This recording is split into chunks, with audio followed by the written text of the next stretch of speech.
Sadashivasamārambham Shankaracharya-madhyamam Asmadacharya-paryantam Vande Guru-paramparam Ishvaro Guratmeti Murti-veda vivakine Vyoma-bhadyakta-dehaya Dakshinamurtiya namaha Sarva-vedanta siddhanta Gocharam tamagocharam Govindam paramanandam Sadgurum pranatosmayam. So let's begin first verse. So this book will talk about the unexamined logic which causes avidya, ignorance. So this means that because we grow up never being told about what we experience, we never get to investigate our experience, then because of that, the most obvious gets missed. So the text is meant to revive this obvious that we miss and bring it into inquiry mode so we can get to investigate our experience. So Swami Vidyaranya, the author of this text, starts with the first verse and he makes a salutation to his guru and he says, "Salutation to the lotus feet of my guru, Sri Shankarananda, who destroys self-ignorance." So he is now referring to his guru, being the destroyer of his own ignorance. And self-ignorance that he speaks of is the cause of attachment to worldly objects, and unwillingness to let go of them. And owning to this attachment, there is a general belief that says the pursuit of happiness through objects can bring lasting happiness. So he's now making a general statement that's very general. One doesn't have to be a Vedanta student at this stage. It's just inquiring or helping us to look into the objects, which we will now start to ask, what objects are you talking about? What is an object, first of all? Can you define happiness? Also, that's another question that comes up. How do you destroy self-ignorance? What is the lotus feet? What is that referring to? And how do I tell if my happiness is lasting? Right, so all of these questions we now draw from this single verse. And the first point we'll draw is the self-ignorance that's being talked about here. It's destroyed through self-knowledge. Self-knowledge being the text that we are inquiring, the entire Vedanta.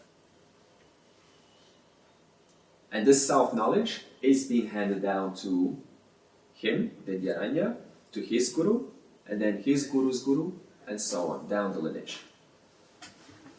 For countless generations. So that's the first thing that we have to acknowledge. Therefore, what we are to investigate or read is not a personal experience, nor is it a belief based on one person's experience, but the lineage that we're speaking of. And if you think about a lineage, the safety net in Vedanta is very simple. In the usual manner, we have a person, okay, they're doing the best they can, and they've been looking for happiness. And they've gained some sort of an experience owing to their hard work. Okay, that's what goes on in most of the cases. Now this experience, we can call then EX. We'll just call it EX to define it. Now because this experience, owing to this person's attempts, has given them what they would call happiness, they will now assume that what I have is what happiness is all about. Therefore, the idea, the general thinking now is I'm going to take my experience and I'm going to pass it on to others. I'm going to now teach so others can also have a share of my experience. But the problem with this is this individual who is trying to sincerely do their best work does not understand there's certain principles like psychology of a person. You need to know psychology. You need to know their background. You need to know, is this universally applicable to everyone? Is this what everyone believes? Is this what everyone wants? Is this what everyone agrees? So if that question has not been investigated, then only a few will capture this experience. It will only work for this person, but not for this one, because this one has a different personality. Suppose they're an emotional personality, or a physical, or a intellectual personality. So for them, they're going to now continue searching for another guru, right? Who also had EX2, right? And so for them, it may work. The EX2 guy may do the job. So we kind of go through this model, but with Vedanta, so we'll take this to the first verse, we have this entire lineage from the beginningless beginning, and every single acharya investigated their experience based on the previous. So in other words, the farther you go, the more accurate the teacher becomes. Because not only has the acharya investigated their own experience, but also compared it to, is this experience according to what my guru has said? And therefore, acharya, because as the generations go by, accumulates more knowledge because you go forward. So therefore, the latest acharya, the latest, right? Not only is now carrying the original advice of the first one, but also has all of this in between. So the benefit of Vedanta is you don't have to worry about this model. We don't do this model because it's dangerous. So we don't use a personal belief system based on anyone's experience. We skip all that. We say that's fine. You have a point, and it's valid for some people. But the truth is, I don't have time to waste. It's a very short life here. So let me just go straight to the real deal. Let me go straight to that lineage which is complete in itself and even criticizes itself. Did you know that? Vedanta actually criticizes itself. We say, well, is this really true? I don't believe it. Let me prove it myself. So you're in the hands of a very safe lineage. So that's what the first verse is really saying, that the happiness through objects can bring lasting happiness. That's the general assumption. Why? Based on this model. But it is not true. And this model reveals that, which we will now investigate why. Then it says the pursuit of happiness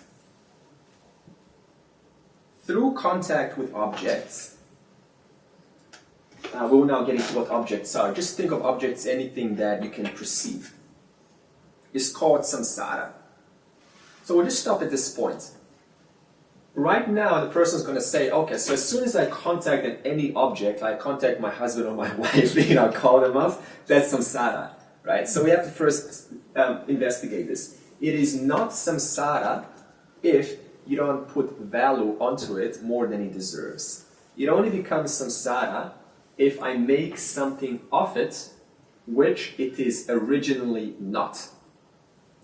In other words, if, for example, there is a festival going on, and I say, I have to go to this festival. If I don't go to this festival, my life is incomplete. I feel like an incomplete person.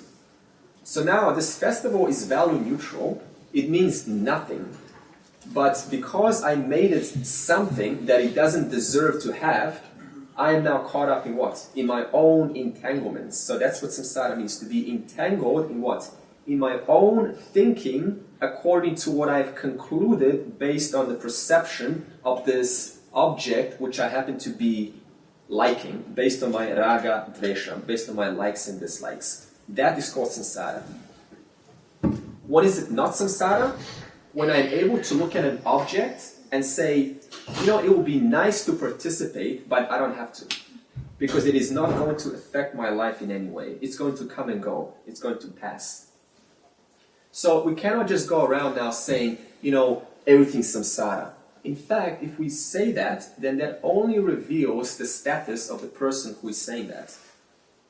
So if I go up to you and say, you know, this is just big samsara everywhere, all I'm doing is I'm just revealing my own ignorance. Because I look at it as samsara. You may not look at it that way. You may look at it as freedom, as a beautiful privilege to live in this world. So, are we now clear what the word samsara means? Yeah? Samsara means personal entanglements based on the subjective conclusions. And this samsara is caused by self-ignorance. Jaws of the crocodile. Very visual image, graphic image. It causes great pain and loss of one's emotional and intellectual freedom. In other words, it restricts one from pursuing something else. Why? Because when I'm caught by the crocodile jaws, then I don't have a chance to go elsewhere and explore what else could be available for my highest good, because I'm too busy being caught by the jaws of the crocodile. Owning to what? Owning to self-ignorance. And how do you remove self-ignorance? Through self-knowledge. And what is self-knowledge? This entire text. And this jaws of the crocodile is almost impossible to escape. Now, all of us in this class are not at this level at all, because we are already, you know, into the course of the Gita, and so we're already advanced. However, one thing to bear is, or understand, never underestimate the basics. It's easy to say, oh, you know, samsara, move on, I've heard this before 100 times. Never underestimate the basics. Go back to the basics and it will, you know, set a solid foundation for everything else. What's the imagery around, I've always wondered, what's the imagery around the lotus feet? When we talk about the lotus feet of the Guru. Is that, I mean, in my mind, I sort of get the idea that you've got the swamp of the Jagat and you've got the Guru, it's like a lotus flower growing out of the swamp, you know? Yeah, is that what it is? With the lotus feet. Yeah, there's an answer here. It's in verse 2 as well. Oh, okay, sorry. Yeah. So the fundamental problem, owing to this fundamental problem of ignorance that we're speaking of, which is pointed out in the first verse, this is owing to avidya. Avidya means ignorance. What is ignorance? How is ignorance created? Due to lack of investigation into the nature of reality, into the nature of my common everyday experience. I see an object and I want it. What's that? Lack of investigation. That's how we go about in life. We never actually inquire, why do I want it? Seriously, what is in it what is so interesting about it that I want it? Huh? We don't even ask this once. I want a relationship. Why? What am I going to get out of it? Like, what exactly do I want? Right? So we need to get specific. The more specific, here's the message. The more specific you can ask a question, the quicker you dissolve samsara. The hold on the object. The more general you get, the less you actually address the real cause of the problem. So I can just, for example, let's put an example. I can just say, you know, why do I want this? Oh, because I want to be happy. You see how general? It doesn't require much intellect. But if I ask this, what specifically do I expect to get out of this that when I do, it will cause me to feel, how do I want to feel anyway? Have I even inquired about that? Peaceful? Do I really want to feel peaceful? What is peaceful? What about happiness? Why do I want happiness? Now, what's the difference between peaceful and happiness? You see how instantly now you go into specifics, you get caught into the specific, and then you start to say, okay, so what will I get out of this? Will I get peace or happiness? I will get happiness. Well, that's not what I want. I want peace. So already you have now dissolved the power of this object just by knowing whether I want happiness, contentment, peace, expansion, growth, aliveness, dynamism, vitality, vigor, zest, zeal, whatever you want. Just by getting specific. So, instruction, how to dissolve samsara, ask specific questions. Very simple. And this ignorance is continued by pursuing time-bound objects. So time-bound objects means object that has a duration to it, has a shelf life.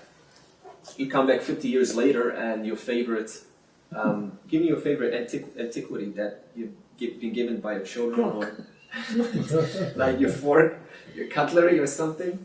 You come back and now it's rusty. It's rusty. Crockery is pretty good, don't No, they're still there. Silver shining. How about 1,000 years? I don't know about that. Where is it?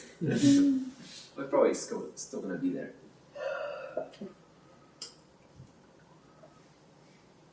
Anadi is, it's a synonymous word with anand. No, anadi is eternal happiness. So what I'm looking for is pursuing time-bound objects for eternal happiness. How is that going to work? So I expect an object, so why do we look at objects? We look at, for example, I want a fork. So I'm doing my drawing lessons now. That can only last as long as the time-bound object lasts longer than the body. Yeah, exactly, right? Lifetime guarantee. Yeah. Yeah, lifetime guarantee. You don't know how long your life is guaranteed. Eternal guarantee. So, this object I get because I want happiness. That's what we all want. We want happiness. Now, let's pause there. When I say happiness, some of us don't agree that I want happiness. To you, the word happiness may be something else. Don't get caught up with the words. It can mean contentment. You can give me some more words. Satisfaction. Peace. Fulfillment. Freedom. Because it performs a function? What? Yeah. Because it performs a function that you need? Yeah. Okayness.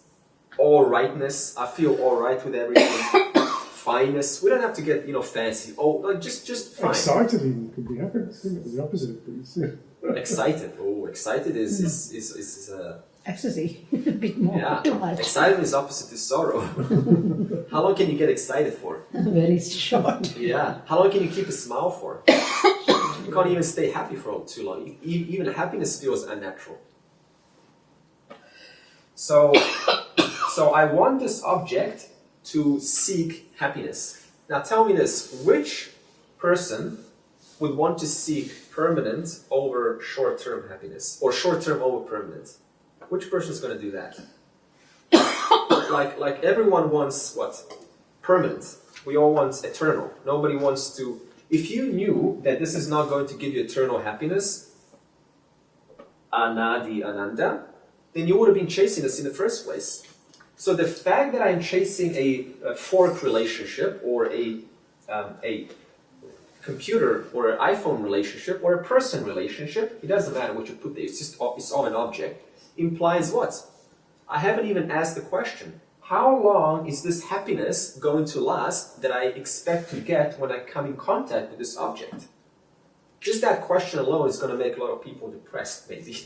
Because at the beginning it does, because we've relied on objects for our happiness. But when we start to inquire into the nature of them, we see nothing is going to last here. Then this is kind of an initial, man, then what's the point of living? Because all my life is spent chasing objects. But now I realize that it's just not going to, then what's the point of, how do I get happiness now? So the first step in the verse 1 is to acknowledge that no matter what you want in this second, in this moment, for the rest of your life, anything you want is a time-bound object. So now to go one time-bound object after another, right? This one, and then wait for the breakup, and then go for the next one, wait for the breakup, and then for the... In between you have what? Sorrow. Because it's a separation. So basically, and this itself is maintenance. So basically, if I get an object, and this is effort, right? To get an object is effort. To maintain the object is maintaining effort. And when there's a breakup, there's sorrow. So life becomes about effort, maintenance, and sorrow. If I subscribe to this constant idea of seeking for objects, which are all time-bound. So this is a very simple idea, but it has to be well ascertained because it is the highest qualification for Vedanta to actually work. I think most people think the answer to that conundrum is to put in more effort, so you close the gaps. Yeah, right. Hard work. I'm just going to work harder and maintain it, which is very has a big toll on the body and the mind. Yeah. Okay. So that's verse 1. Are we clear on verse 1? I need to ask something. The loss of one's emotional and intellectual freedom, I personally can speak for myself. I mean, I think we experience that every time. We actually, even though it causes great pain and loss of one's emotional and intellectual freedom, actually don't pursue that freedom. I mean, we get stuck in that intellectual restriction and emotional restriction. Yeah, this is from the standpoint of being caught by the jaws of the crocodile. If you see for what it is, if you know what I'm talking about, if you understand that this object is just an object and there's no extra value being placed on it, then this statement is not going to apply. Because so from the standpoint of samsara, if I want to read this book because I have to, it's going to change my life, then if I don't, then what's going to happen? I'm going to have a gain of emotional and intellectual pain. And then if I do read it, I'm going to have a loss of my emotional intellectual pain. Well, it's the same thing. Because why do I want to read the book? Because I'm experiencing pain, agitation to read it. So if I do read the book, then I get rid of my intellectual and emotional pain. So I am pursuing objects to remove my emotional and intellectual agitation. Now getting back to what you said, it causes great pain and loss of one's emotional and intellectual freedom. And it doesn't do that for you, you said. No, I'm not actually even thinking about books or objects as non-living objects. Yeah. I'm thinking of people, relationships and things. Yeah. Yeah, I'm basing on that. Like,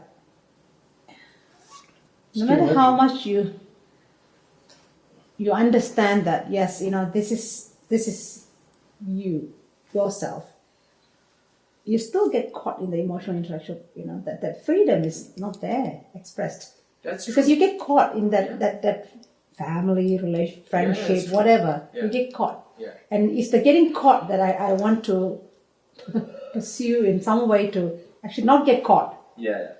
And that is hard, even though my mind says, yes, you can do it. Okay, good, yeah. But I seem to be trapped in it sometimes. Well, couldn't you see it more in terms of enjoying it for what it is in terms of relationship, rather than feeling you have to have that relationship in a certain way to make your life complete? Which is samsara. I would not say that Rani's example is samsara at all, because it would only be samsara from the standpoint of not knowing anything about what we're talking about. Yeah. Just being a innocent victim to what's going on. But see, now you just to pose this question, you're posing this question in the space of knowledge. Yeah. There's a little example I can give. It's like, I know sometimes in the present moment of my life, I know sometimes I've got to let go certain things. I've got to let not go something, not an object, but let go a relationship or let go a friendship or whatever relationship. But then I feel I shouldn't let go of that relationship. Yeah. That is part of me. Yeah. And what am I doing? You know, the confusion comes in a big way. And I mean, I'm not in that birth level yet to let go completely. Well, that's nice examples of little mini samsara. You know, little being caught up. Should I or shouldn't I? And what am I going to lose here? Because to not want to let go of something, does that not presuppose that I'm gaining something out of from my connection with this object? For example, suppose I'm in a relationship with a person, and it's very common. You know, we know this is not working out, but we're afraid to let go. Why is that? Like there's two sides to us. One knows that there's clearly no benefit for any of us to continue this because we moved on. But then I still stay. Right? What is that? Now that example is samsara. Why is it samsara? Because I know what has to be done. There's a part of me that knows to move on. But there's another part in conflict with that part that knows and says, if you let go, you will lose love. You will lose connection. You will lose acknowledgement. You will lose sense of safety. You will lose security. And because security, safety, love is more important to me than the pain that I feel of sticking around, then I put up with it. Therefore, it is worth it. That's the conclusion that we make. What about duty? Now that totality that I just described, that's samsara. What about duty? Huh? Duty. that you are in this situation at this moment of your life. Yeah. It's your duty to Yeah. Okay. Well, now force that situation. Sure. Okay. Well, then we have to make That's the dharma, isn't it? Yeah, we have to make a distinction between duty and samsara. Duty is following what you know to be right without resistance or without putting up or subordinating to that other side which says, no, you better hold this relationship, for example. In other words, duty is unobstructed action. I'm not being obstructed by my own conflicts that are speaking, no, you better don't do that. You better stay. In other words, I have bravery to go past that. I go directly through that. It's kind of like being through, suppose there's like 20 people here, and you're going to go from here to there. Right? So that's my duty is to go and help the child over there. Duty is just go. Right? Despite how many obstacles I'm going to get, because somebody may have a knife, or someone be dangerous, I may fall into some holes. But my duty is help the child. That's all I see, child. And what now? So there's a child, and then from where I am, I'm here, and there's a child over there. So duty is all that is present in my existence is the child. Now tell me this: who takes care of this in between? Because I just said there's danger spots here. Ishvara. That's called surrender to Ishvara. Because if you're doing your duty, who takes care of this? Ishvara alone. Now let's do the other. Now samsara is when I have to help someone, I have to do what I have to do. However, I take into account these obstacles, these resistances, and I start to own up how I need to get through them. In other words, I start to subordinate to them. I start to give them reality. Like they really are, there to hurt me, and and they're more important than what? Than my duty. See what just happened? The focus went from here into each individual spot. That's samsara. Duty is, despite all this, owning to knowledge, I'm able to focus on my duty alone. So samsara looks like I'm looking at the object, but I'm not. I'm looking at my obstacles. And I'm fighting with these obstacles. Duty is I'm able to look straight past the obstacles and only keep and hold my vision on what needs to be done for the highest good of myself and everyone involved. Is there any correlation to samsara and you giving away your power to the objects in that sense? Okay, it's the same thing. So now you have to ask yourself, why am I giving my power? Because obviously there's a motivation factor. See, giving power is an action, is it not? Now, every action has a preceding cause. So Now, if you were to ask yourself, what is the motivating factor, and do I even know what the cause is for giving this power away? So you need to investigate the cause. Now, you've got two options. The first reason can be, the cause is because if I don't give my power away, then I'm going to lose what I have with this person, with this object. So therefore, to continue gaining this love, this connection, I have to give my power away. Now, if it's that second version, I have to, in order to keep getting something from them, then that's samsara. That's good. It's almost like saying if you're in conflict in your mind, then that's samsara really. If you have a focus and you've got direct cause for it, you don't have any conflict. That's right. You're straight on. It's very hard to move on if we look at the individual objects. Yeah. Because there's so many, right? They always keep coming up. They like flowers, like grass. Always, you cut down the grass, new grass grows. Yeah. So we get caught up instantly with these endlessly with the new grass of situations. We were on the way here. We were discussing something. Dave asked me a very valid thing. He said, if Swamiji had an accident and Andre had an accident, sorry, Andre had an accident, who would you go run to help?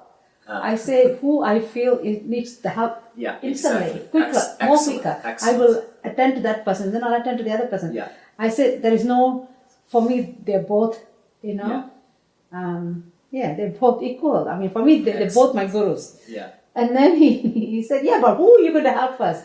I said, yeah, who needs help? I kept telling him that, and I said, the focus is on the person who needs help most. And he was disillusioned a bit about that. A or B? Because it's like doing CPR. I just jump in. I didn't realize one of my patients collapsed and I jumped in. It's an old lady. Yeah. And there was urine and everything, fecal matter and all. And I got up after doing the CPR and the ambulance people were there. Sounds like a shit And one. everything was on my leg and on my body. You never think. That moment you never think. Yeah. You just jump into the situation straight Like away. emergency, it's a wonderful example of, if you want an example of no samsara, then emergency. Like you just have no time to think. It's all I see is what has to be done. I don't think how good or not good I am at fixing the situation. I just do whatever is available. Yeah. Now, in that spot, that in-between moment from when you find out there's an emergency to actually getting there, that moment somehow gets resolved. It gets taken care of. You do something and it helps. There's two sides to that. One is obstructions being on the negative that we've just discussed, where things are stopping you because they're negative. But there's also the opposite, Yeah. where you've got to get out of your comfort zone. It's too nice where you are now. It's too warm, too cozy, whatever, to actually step out to do what it is you need to do. So, Yeah, that's positive. That is breaking out of your comfort zone because you're realizing that the obstruction is not serving me. It's holding me back from what I'm really looking for, what I want. And to move on, to move out of this pain. See, why do we set goals or move on to the positive? Because obviously we realize we cannot bear the what's holding us back anymore. It's like you had your chance, now I can't hold it anymore. I need to move forward. So we don't have to wait to that last moment to realize that I can't bear this anymore. I just need to move forward. Just use logic alone, and which says eventually I'm going to get tired of being held back. So I might as well just do something now. Right? Why wait for it and then be so frustrated at one's inability or incapacity to make a decision? Rather just do it early on, so you have to suffer that moment of discovering how I'm weak. I can't move forward, right? So it really is an aspect of moving, being assertive early on. Kind of like when you're in bed and you want to go to the toilet. Yeah, right. I think I told someone when I was doing back in the years, I was doing yoga, and I was in one of the Indian ashrams. It was near Pune, and there was 8 men in one single room. Okay, so I was very surprised what I was about to discover, that everyone snores, right? And I was lying there with these other 8 Indian men. I was like, Okay, I can now either, imagine all the things I would love to do to them, to myself snoring, because the mind just starts to go, imagine. Or I can make a decision right now, because the longer I stay here, trying to sleep, the more I will suffer. So what did I do? Who did I tell this to? Someone here. No, they're not here. So I just, because it's like a metal bed with a soft mattress. So I just get up and while I'm sleeping, and I grab the entire mattress, right, just fold it up, and I walk out of the door. It was freezing. And I just go walk into the toilet, and I put the mattress down into the toilet. No. And it was like the best sleep ever, right? Quiet, right? It's not a toilet, it's a shower. You know how it's just Shower. like one shower room? So it's fine, there's no Doesn't matter. dirt, right? You just walk in, there's one shower, that's all there is. And I thought this is a perfect idea, because I'm going to have my sleep. So that's just one example where I knew, there's an obstruction. And the obstruction is I need my sleep. Tomorrow I need to learn. So what am I going to do? I'm going to do a positive, assertive action. I'm going to do it now. And because of that moment alone, I was able to study and enjoy my day the next day. So samsara would have been to stay there and put up with That's noise it. and feel crap. Knowing I could have done Yeah. something, but I don't have because I'm subordinating to those obstructions. Or you could put them all in the toilet, bathroom, and use it. Yeah, well, I told you, didn't I, Kelsey? Speak up. Okay, verse 2. This discussion, unfolding the discrimination between the self and the non-self, the discernment between the real and the unreal, is undertaken for the clear understanding of those whose hearts have been purified by service at the feet of the Guru. Okay. Here we are now going into a qualifying, we're setting qualifiers for who is competent for this knowledge. So you can see right at the beginning, it's like, okay, am I in the right place? Let's see if I qualify to actually listen and pursue this journey. So it says the hearts have been purified by service, then is service to one's own self-knowledge, service to one's own happiness, the service to one's own completion, one's own fullness. Now, obviously, that's not going to happen, how I explained it, through chasing object through object. We already discussed why. How is it going to happen? By service. Service at the feet of the Guru. In other words, service by looking for resolution. Resolution of what? Permanent satisfaction. Permanent fulfillment. And that resolution is what purifies our mind.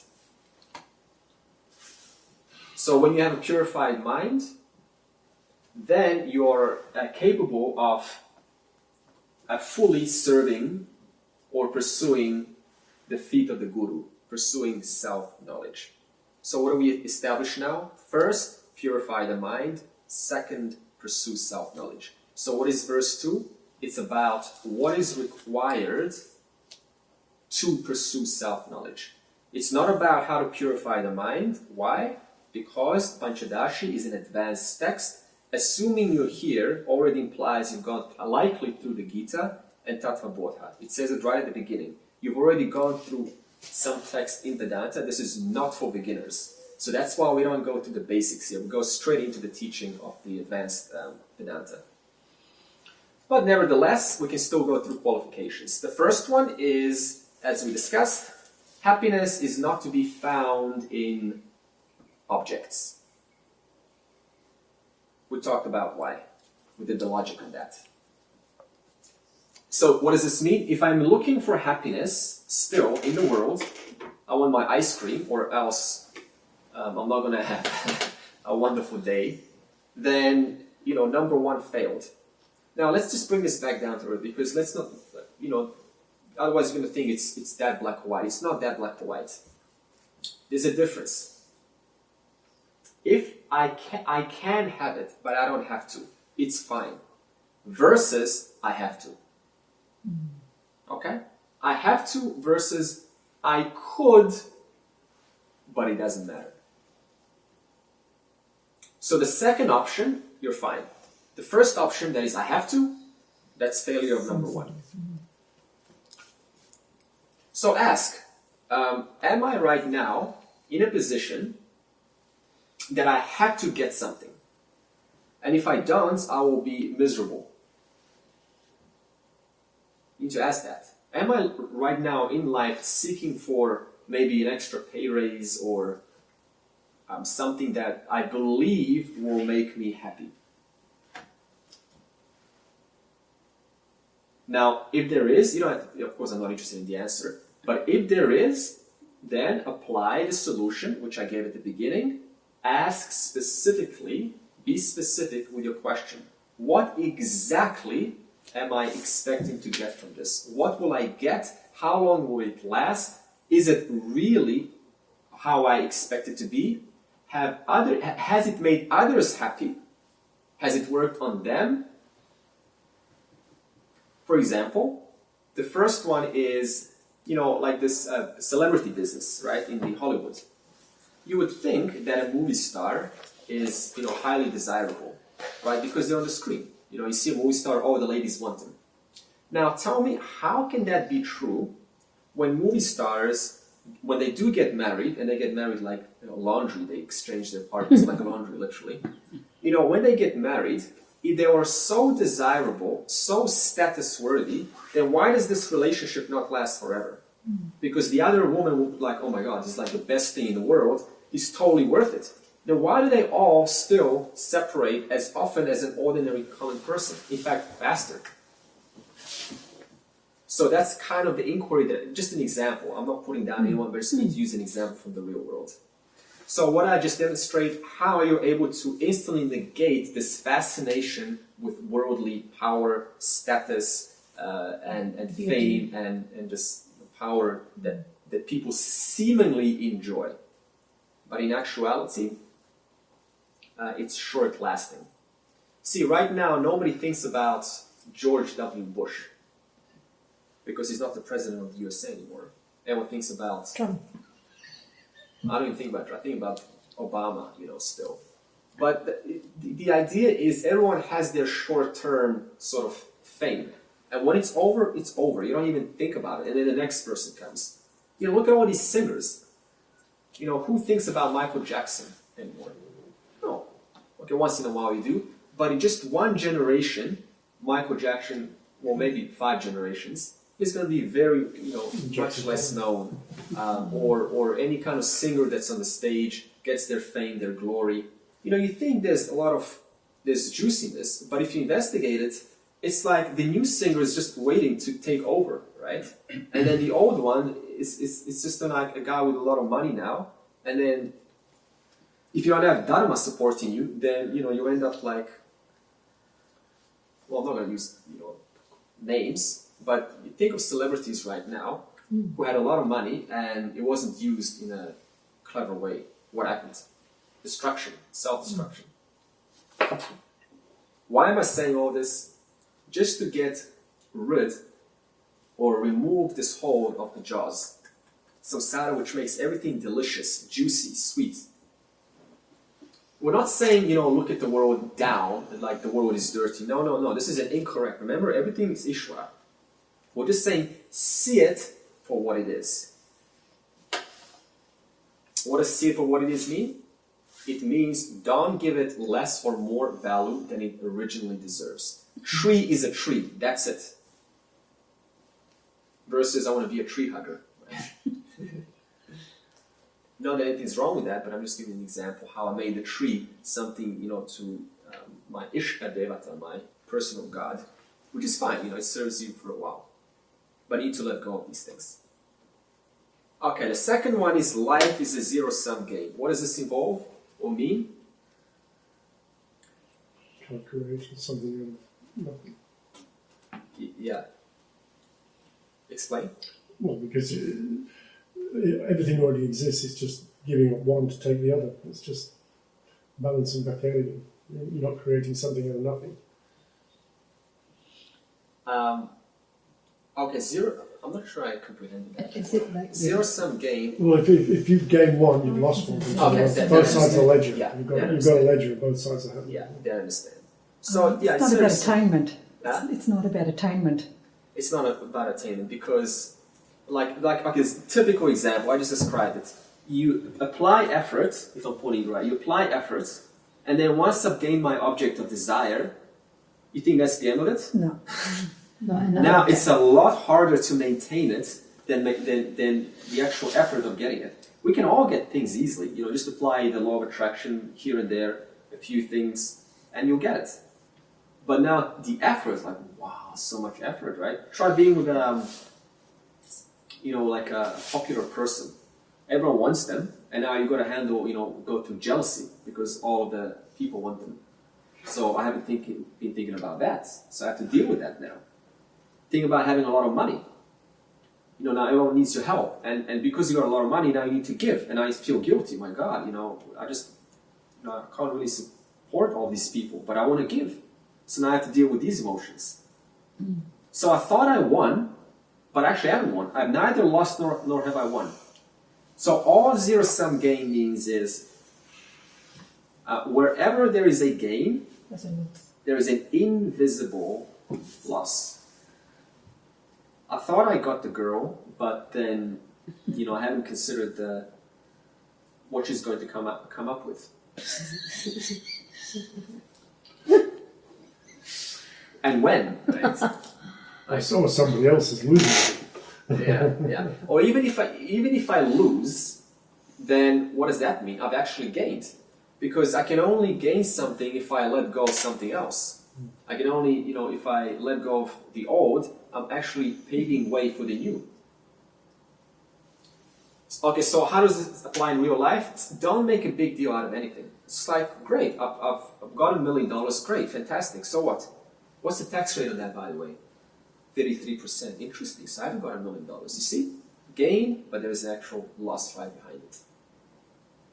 And when we lose things, which will happen sooner or later, at some way, that's what life does, it swallows what we depend on, like that.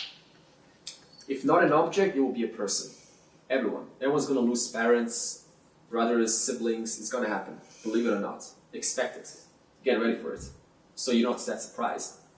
So if you can accept this now, then the pain is not so great when it does, inevitably does occur.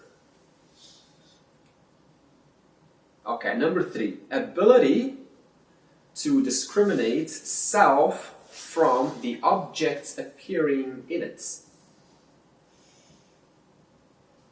This simply means the self is referring to consciousness, you, Atman. And you can see, like, for a beginner, they're going to say, like, what's the self? So you can see this is an advanced text. We're not, like, going to explain now what is the self, what is consciousness, and all that. So the self is you. So what it's saying is, I need to have a decent ability to discriminate between object and subject. Now, we can all discriminate this pen from the seer, from the observer, right? Easy. But what if I ask you, how do you discriminate you between your desire? That's much harder because desire is a subtle thought. How do you discriminate between the self, Atman, and memory? Between the self and feelings of contentment? Or even harder, between self and feelings of freedom? Even harder. Or between the self and the idea, the concept, the thought of the self? Even harder. So for now, we don't have to worry much about it. We can just say, simply knowing the difference between subject and object. Whatever is known to me is object, the knower is the subject. For now, we can just stay at that. At this point, we're not expecting an advancement in this discrimination. This is just general. Knowing the difference between myself and you. You're over there, I'm over here. Great. Duality as much as you can get, right? But now we bring it closer, right? Body and myself. Okay, a little bit harder. You know. Okay, then make it easier. Okay, how about this finger? If I chop off this finger, am I still alive? Do I still exist? Okay, I still exist. That's reasonable. Then go a little bit closer. What about my emotions? Peace. Okay. How do I know between myself? Peace. Do I know? Okay. If you don't know, stop there. At least you have it. You know. At least you're trying. So this has to be working in the background. Discrimination between self and not self. Atman and Atman. Okay. Qualification 4. Vairagyam. This means this fashion. That means goes back to zero-sum game. Very easy to understand. There's nothing in this worth pursuing or pursuing so much that I need to sacrifice the health of this body, for example. So this fashion simply means I can, but I don't have to. It's ideal, but it is not life or death. This passion does not mean deadness or lethargy or tamaguna. This passion does not mean no goals in life, no more innovation, creativity, not going out. This passion just means I see things value neutral. I don't attribute likes or dislikes onto objects. Raga, Dvesha remains put. That's this passion. It's an interesting differentiation between likes and dislikes and enjoying or not enjoying something. Yeah, enjoyment is an actual product when the subject comes in contact with the object. So that's the enjoyment. But now there's a precedence before that. What motivated the subject to contact the object? If the motivation is Raga, Dvesha, then that's a failure for number 4.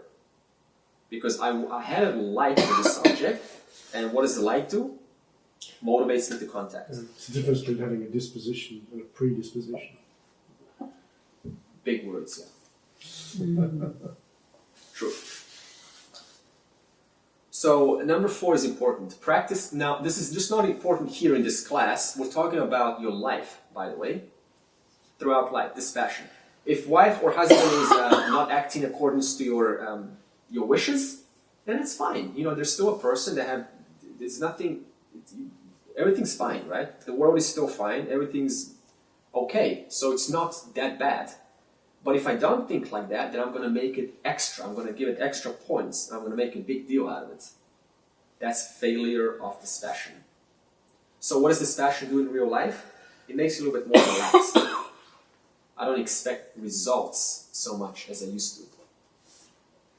Right?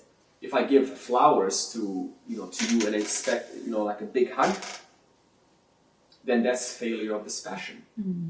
If I give flowers and whatever you give me back, whatever results, like, come on, this is goofy. That's fine, right? You can still strive for perfection, but not get attached to the, if it doesn't turn out exactly as your expectation was. Yeah. And that's a good point, because to not have this passion, you know what the consequence of that is? The emotion remains high. When your emotion is high, what happens to intellect? Low. Because I always expect to get something. Okay, number 5, burning desire. For what? Okay, how do you get anything? What's the first step? Like Think and Grow Rich style. Burning desire for anything. What does burning desire mean? I am so agitated by this not being in my life that I'm willing to die for it. I want it now. Yeah, like so annoyed that it's not true already, right? Now, don't take the word annoyed, literally, but just I'm so irked, it's not here. I want it. Now, if you can convert that into liberation, success guaranteed. Hopefully, this janma, this lifetime. Definitely. Until we don't even doubt that. We exercise burning desire for everything, but the most important. Like take Artha, Kama, and Dharma, or even just Artha and Kama. 100% desire can go into that. Especially karma nowadays in the Kali Yuga, you know. But if you can take that burning desire for like business, kind of like I want to make this happen, like that assertive energy, this relationship, and you converted that desire into liberation, 100% guaranteed success. I'm having a bit of trouble with the dispassion with reference. How do you marry dispassion with reference to the results of one's action, and then having a burning desire? It just seems like it's a paradox. Oh, okay. Okay, well, let's backtrack. Dispassion, as I said, means if I get what I want, it's fine. If I don't get what I want, it's also fine. That means I'm not attached to getting. But what does You can still go ahead with the desire passion. come from? Huh? What does the burning desire come from? It comes from like a. It Yeah. seems like it comes from. Now, a burning desire for liberation, moksha.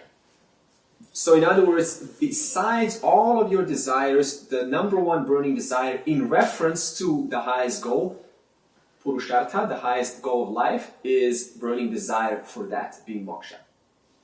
Everything else, you can have a nice desire. You can have, desire to maintain your life.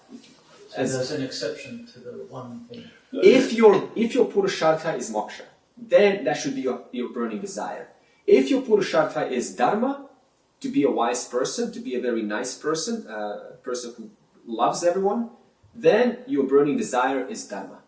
Can you maybe say that the passion, you can act with a passion, it's being dispassionate to the results of the action. So you can still go ahead with passion in your action, but don't get passionate about the expectation of the results.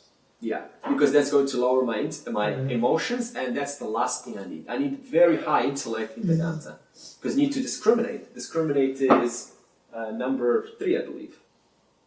Yeah, number 3. So apply this in real life. If you don't have burning desire for this, then how do you discover burning desire? Think of the benefits. What is the benefit of this? Ending the cycle of rebirth. How about that one? What more can you ask? Who wants to be reborn again? Actually, that's a trick question, because you know how a jnana is going to reply? Who cares? What does this have to do anything with me? Because the world is a different order of reality, mithya. The self is satyam. I think the Buddhists, they want to be reborn to help other people. No, they don't choose that. Ishvara. So they can help in the next life, help someone else. Okay, first of all, how would I know, right? There's no way I can really know accurately.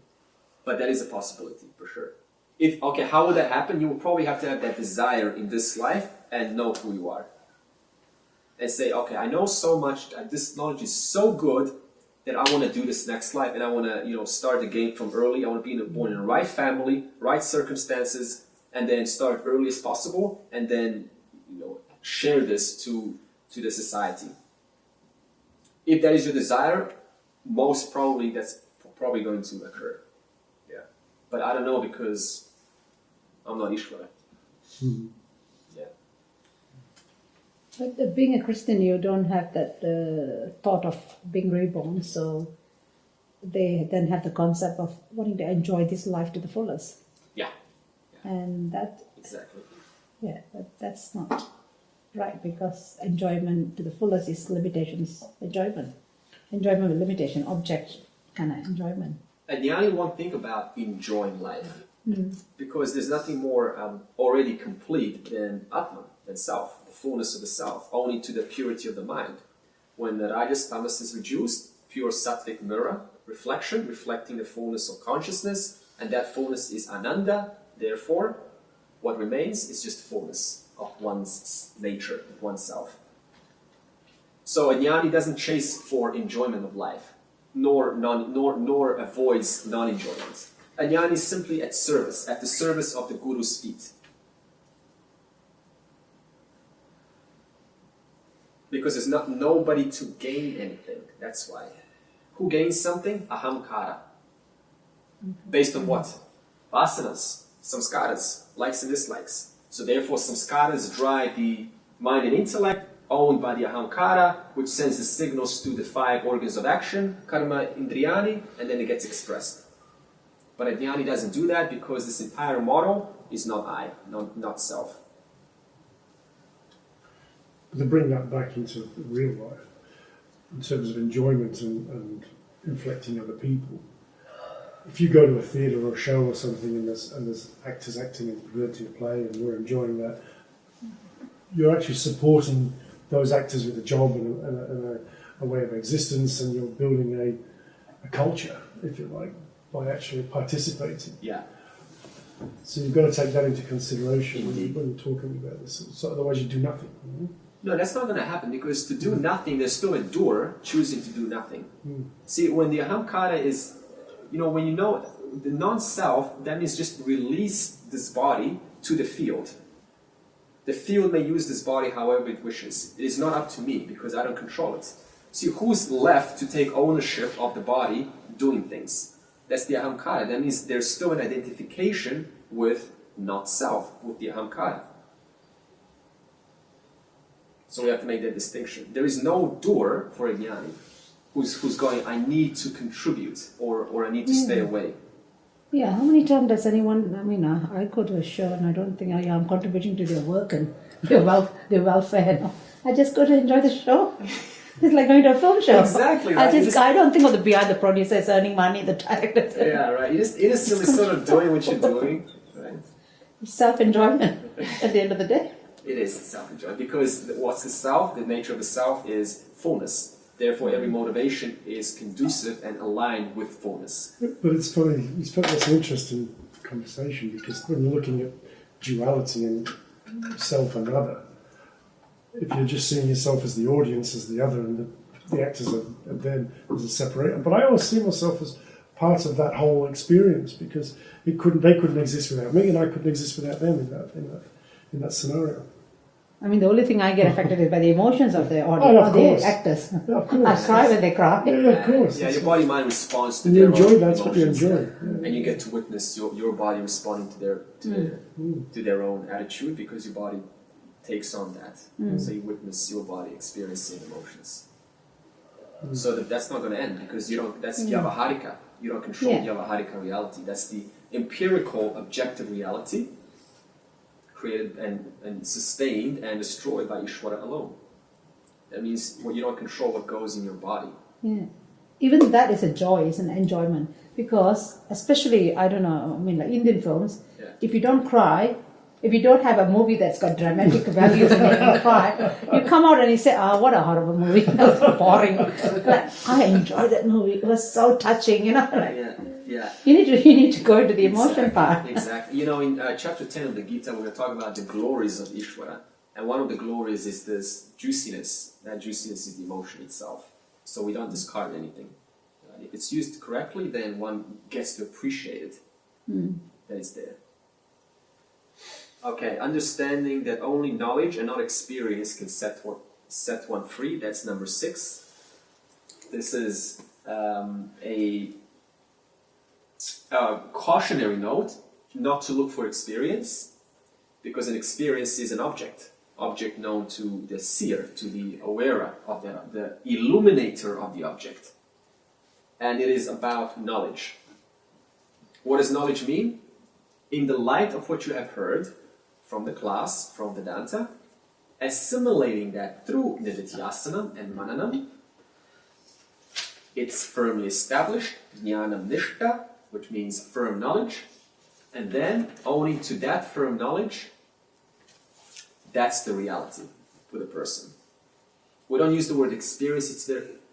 James just uses experience a lot, but I'll explain what he's saying. So, but just in this context, you're not supposed to feel enlightened. So his knowledge doesn't mean self-knowledge. Huh? Knowledge doesn't mean self-knowledge. Knowledge is this Atma Jnana. This is self-knowledge, the highest knowledge. So we're talking about here the highest knowledge, Vedanta itself. When we talk about experiences, life presents so many experiences, like travel, for example. And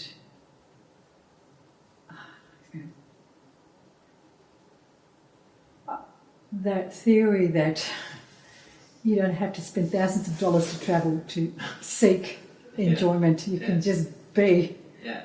you know. But yet the world has amazing things to see. Amazing, that eye-opening. Uh-huh.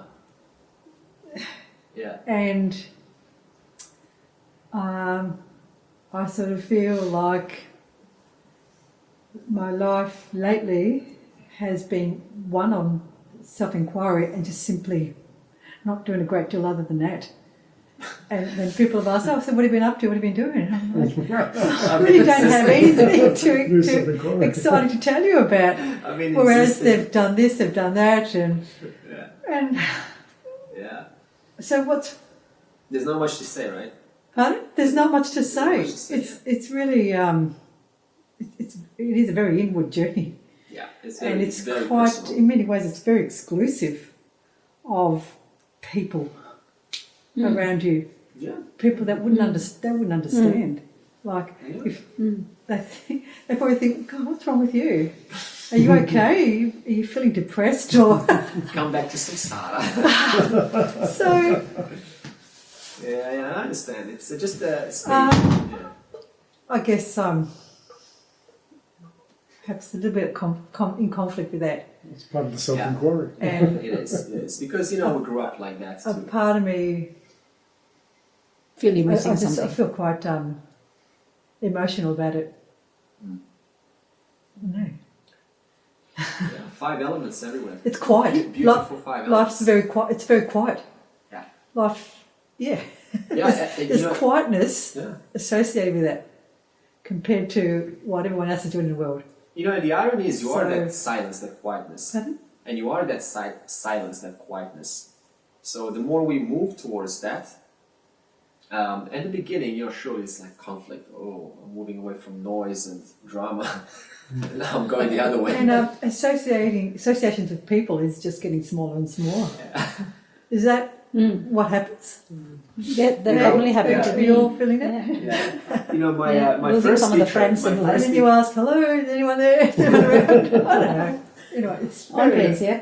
my very first teacher touching, from Byron, personally. and he's a Buddhist monk, and we spent 4 years together. And he always told me the one thing: this is a very alone journey. Okay. And I never understood what he quite meant, much later, of course. And he has no one. Like, he even sleeps in a tent. That's how sannyasish he is, right? And Luxury. yeah. So how good is that? So what good does that do in this world? We're given this life to come down, to strip yourself that bare. No, also interesting. So you just described an intermediary stage. That's not the final stage. See, here's what happens. When a person, as you're describing now, very good, they go inwards. See, to go inwards, you have to stop going outwards. There's only 2 options, right? Either outwards or inwards. So to stop going out, giving reality to this samsara, I have to just pause for a while. I have to put my life on hold, at least for a few years.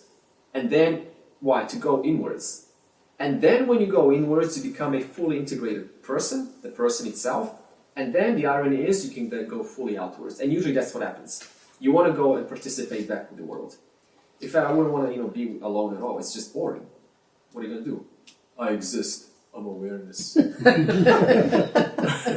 Right?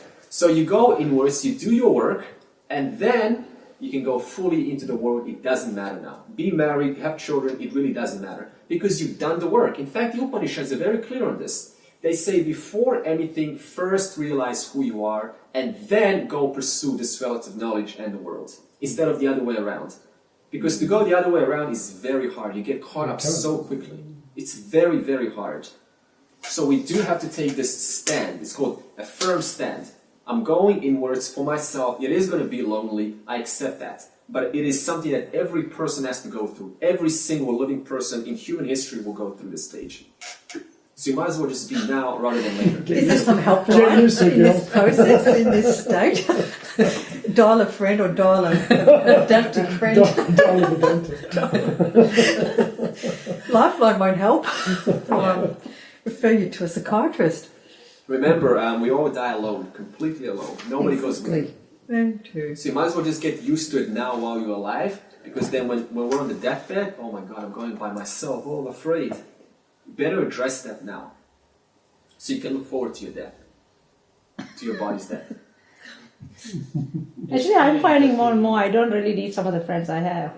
And that's scary sometimes. But I think to myself, oh, it's a bit peaceful actually.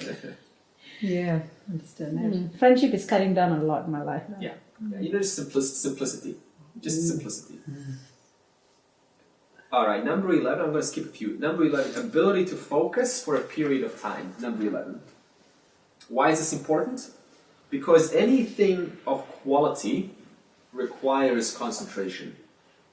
You can't have anything that is worthy of worship or anything that you revere is only done so because so much work has been put into it. For example, you've been to the Sistine Chapel? Yeah.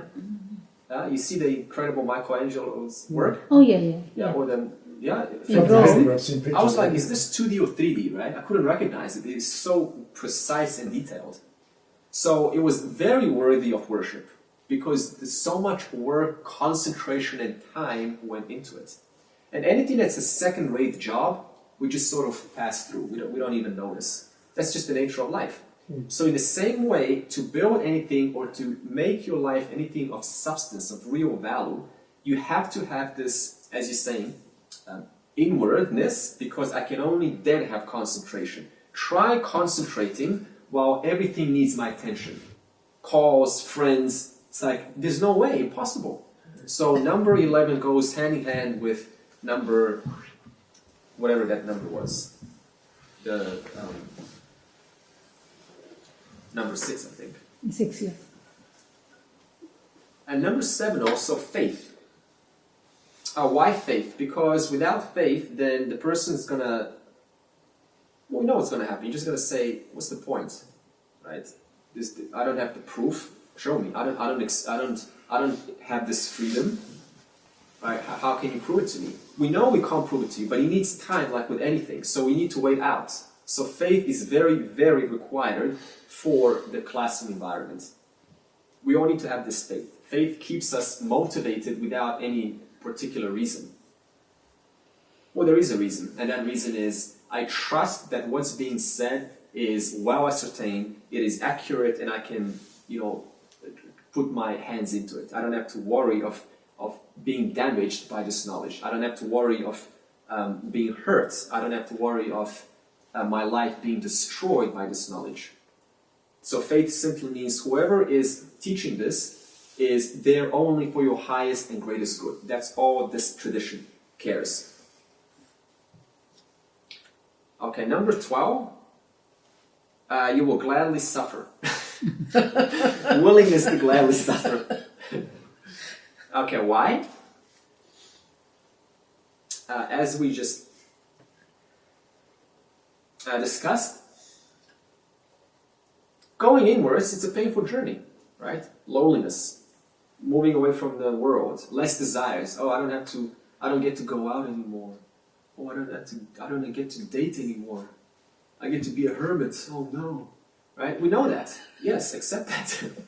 That's the case. We all have to go through this journey, and that's going to be painful. Just get real about it. It is painful. Yeah, there you go. So you just put it out. You acknowledge it, and you say, but everyone has to go through this. So the more I postpone it, the more it's going to get painful when eventually Ishvara forces me to attend to my duty, to my highest duty, which is moksha alone. So right now, you can make an affirmation that, okay, whatever suffering may arise from this pursuit, let it be. It's part of the process, right? They say the American thing, no pain, no gain. No gain, no pain, or vice versa, right? Or anything, you're building a substantial venture. It requires a lot of sacrifices, right? You need to you want to play golf or your sport. All your friends are doing that, but I'm like doing numbers on an Excel spreadsheet, right? Nobody's loving me for that. Nobody's acknowledging me for that. So you need to accept that's the case.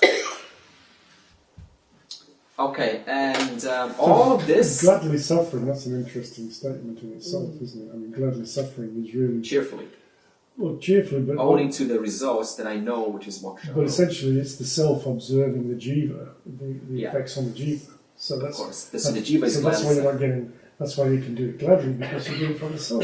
Yeah, exactly. And gladly suffering also from a practical standpoint. Okay, how do you gladly suffer? You're enjoying the journey. But what would Put qualify on a you for comedy. gladly Put suffering? on a comedy What with is this, Dan. a masochist?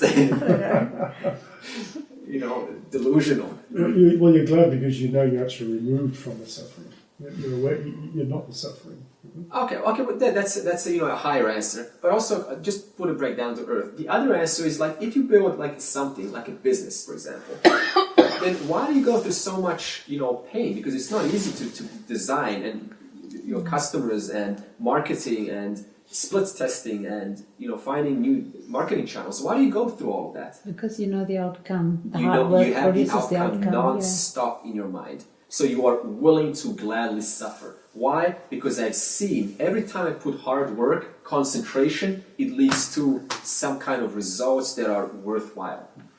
And because of that proof alone, I get to gladly suffer. Because I know the effort I'm putting is going to result in another case scenario that I'm going to say, yes, it was worth it. And also the fact that if it's suffering today, tomorrow the suffering won't be there. What's today won't be there tomorrow. Yeah. It's raining today in Melbourne, tomorrow will be Yes, sunny. yes, yes. So it's That's like- another It's good Melbourne. point. It'll be raining tomorrow. Depends on the Antarctica's winds, right? Blowing cold air. So all of these now qualifications result in our freedom from dependence on objects. That's the definition of moksha, practically speaking. So what is moksha? What is all this business about moksha, enlightenment, liberation, whatever you want to put onto it? Freedom from depending on objects. How is our life? From the beginning we're born, we're always depending on something. Now let's bring this a little bit more personal. Okay, I don't have to depend on material objects. That's easy. We're all past that stage, I believe. But what about depending on your health of the body? That's much harder, you see? What about depending on that you are always clear with everything?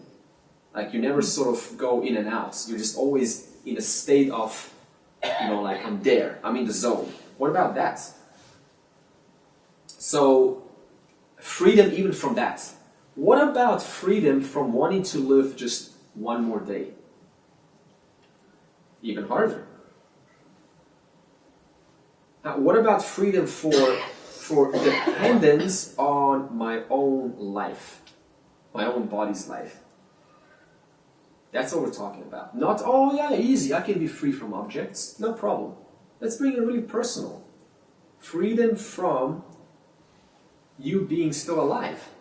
Even the sense organs, if you realize you're not hearing very well, you get worried. I mean, my God, how is this Yeah. going to be worse and worse Yeah. and worse? Yeah, If you're exactly. not seeing very well, it's another worry.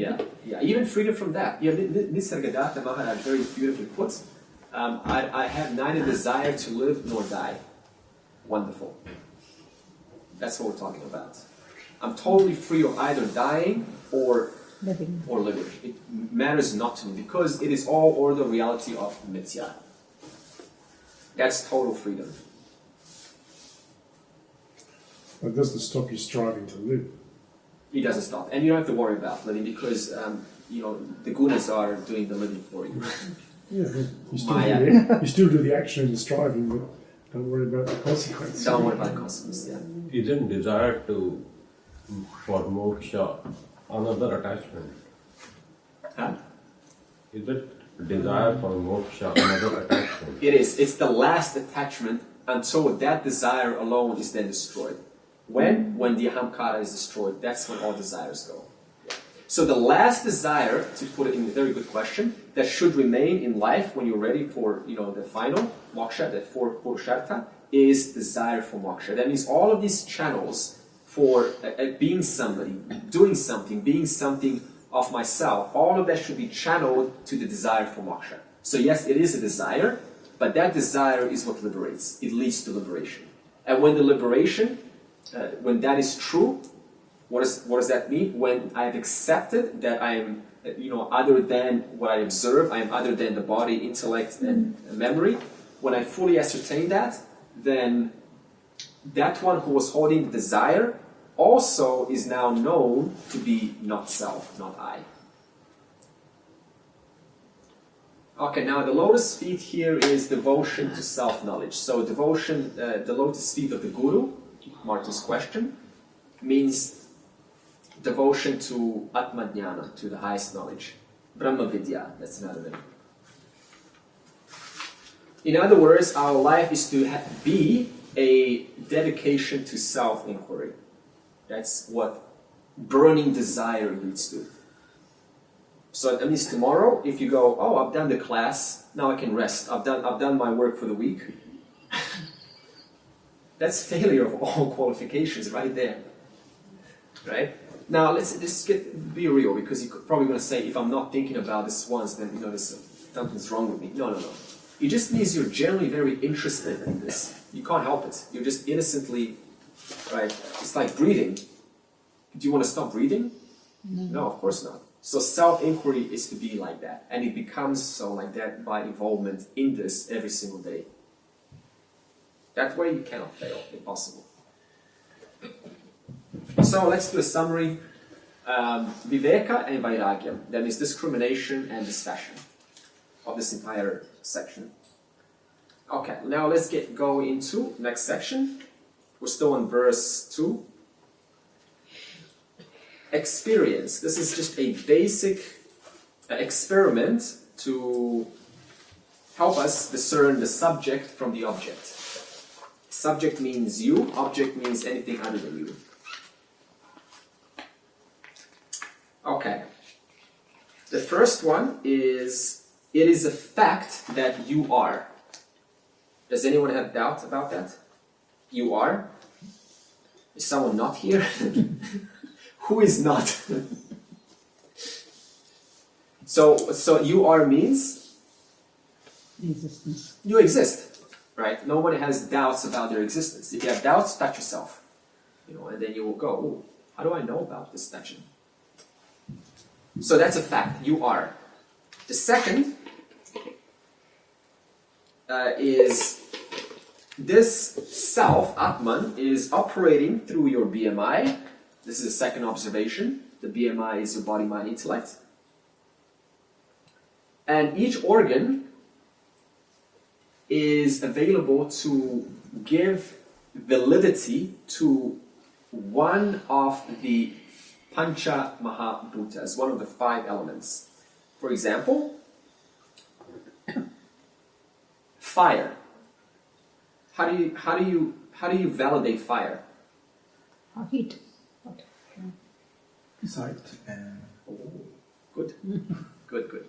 Yeah. The oracle speaks. and touch. Yes, and so both. In other words, fire is validated through touch and sight. So if I remove, so let's just say sight. If I remove my eyes, then I will not see ever again. Does that mean the world is not there anymore? So the world is still there, minus sight. So now my entire world is still world, but it is minus sight. Now I have that. Now I go minus skin. So now I still have the whole world, but I can only hear, taste, and smell. So I still have the world, but my 2 senses have been excluded now. Therefore, the whole world has been limited by the exclusion of these 2 senses. So, the 5 elements is what creates this entire world. And did you ever notice that? 5 elements, 5 senses? So I have eyes for fire. We get to the for example, Tattva Bodha, you will see there is ear for sound. And sound is a property of space. Space is the first element. Why? Because you cannot have sound unless you have space to air that sound. Or smell. Smell is the sense organ of smelling is for Bhuta, for the earth. Because earth smells. If you smell earth on a rainy day, you can smell a beautiful fragrance, especially after raining. So every sense is there to validate an aspect of this world. And what is this world made of? 5 elements. Therefore, I need 5 organs to validate the 5 elements, and those 5 elements create the total world. Therefore, how do we see this world? Because of the 5 sense organs pervaded or accommodated or made aware by Atman, the you-are-ness that I just established in the first stage. And this Atman, which is pervading these 5 organs, whose knowledge of the world being what? 5 senses, is being put together where? In the mind. Okay? So order. World, 5 elements. Goes to where? Through your sense organs. 5 senses. Yeah. Then, where does all that data get put together? In the mind. In the mind. So in other words, my ears and my eyes put together the sound and the visuals together where? In the mind. And the mind is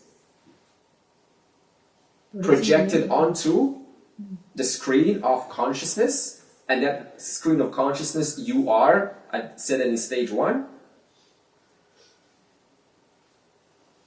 And then you have your experience. Because the consciousness is validating the contents of the mind. And the contents of the mind are none other than the 5 elements or the 5 senses being put together on the screen of the mind. Understand? So, consciousness, mind, senses, world. So, like you say, if 1 sense or 2 senses missing, Yeah. So, like a blind person, Mhm. how do they experience the world? They still experience the world, but like what we see in them, the way they experience the world is what we experience. So just close your eyes and you see. So darkness, like everything's the same, but just less sight. So now, why did I say that? Because there's an esoteric message to this. How do we see the world? We see the world just through our 5 senses alone. Now, is it fair to give validity to what I perceive then? Because that is as equivalent as taking away sight from a person, and then a blind person saying, "No, there is no color. I don't see anything." So you're all lying. But that's the same for a person who has sight. So to say, "No, there's no consciousness, there's no Atman," you're all lying. The scriptures are lying. You see the mistake? Yeah. There's a I don't know if you ever read this. There's an Indian boy in a village. Yeah. He actually is born blind, and he actually touches people's face and paints the face, draws the face. Yeah. Yeah. How Okay. do we do that? I mean, like, Yeah. Okay. so what sense is working in that order to actually, Imagination. even to have an imagination, usually is visual, but to actually draw the eyes and the face exactly like the person. Yeah, that's possible. I also know a guy in America who click his thumb and the echo will bounce off objects, and by that he will determine how far an object is. So that means the extra power for the other senses are increased due to the brain processing no longer That's needs right. to be taken by the sight. See, the sight is the biggest visual consumption. So you give that power to other senses, now the other senses become a lot more sensitive. So they can pick up, more sounds, more sensitive things. For example, in the dreams, our eyes are closed, but we see visuals all the time, isn't it? Yeah, and that's That's the what I'm inner world. thinking, whether the blind person is actually seeing visions. Yeah, they're In the eye, what do you call only, inner eye? only in reference to their memories of what they have That's seen right. before. Exactly. But If you're the born person- blind, you couldn't have any Yeah, any memory reference of point. anything that we see. Yeah. We don't know the vasanas, You like don't you know. say, from previous birth. We don't know You don't know. what they experienced, what they've seen. That's It what will I'm be saying. interesting to ask them, actually. It will be interesting. That's a If good it's only question. previous birth, it couldn't be anything that's in this world now. Yeah, but in previous birth will not account because your Sukshma Sharira is completely wiped out, your subtle body. So I doubt, but it would be interesting to ask. I just don't know a single blind person who's born blind to actually ask them, do you see images? There must be a vision in your own mind. Yeah, I just cannot You know, imagine. how do you put it on paper, you know? They vision don't is even not work. there. No, but how, I still don't understand, being an artist myself, I don't understand how this boy is blind, he doesn't see any objects, and yet he is able to touch your face and paint the person's face onto the paper. How do you, I mean, I can close my eyes and touch something, I still won't get it accurately right on a piece of paper. Practice. Because that's you've got your own interpretation, Limitations. I got my limitations on top where they limitations, don't have. Like Gurumul, the singer, that singer Gurumul, the Aboriginal singer who was born blind, and he had the voice of an angel. It's just fabulous. Yeah, yeah. See, And he plays his guitar. He just takes a standard guitar. Most people like Paul McCartney, when they take the guitar and play it with the left hand, they change the strings around. yeah. He doesn't. He just turns it upside down. And turns it upside down. Yeah, But yeah. because it doesn't mean anything. It's upside. It's just strings It's to him. not- it's So not- he's seeing it exactly for what it is. He's not distracted There's no by other other distraction or senses. another layer of Yeah. But interpretation. isn't that from previous life? I mean, like prodigal child, we That can say, be somebody very playing much. piano, Yeah, you that know, can be like very much. We have like kids born in Yeah. monasteries. They just start 3 years chanting. old, they start playing the piano, Or you the know, guitar, like, they start beautiful. chanting out of nowhere. One of the books you're reading the Gita at 3 years old. My granddaughter started chanting Hanuman Chalisa at the age of 3. Like, she heard it all through the pregnancy, but she just chanted it. Hanuman Chalisa is a very hard one to chant. It's a big verse. Yeah, some things I just cannot answer because I don't have access to these. But they're interesting questions, right?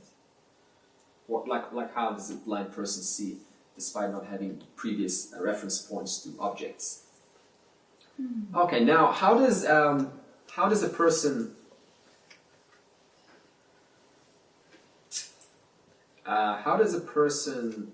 choose which object to express, which desire to express? Very simple. Based on a model that is explained, that order, objects, senses, mind, self, Atman. Now, based on that world that's in the mind, that information has to now get assessed. Now, how does it get assessed? So we're now at the point where all of that world is in your mind right now. What happens next? It contacts the vasana.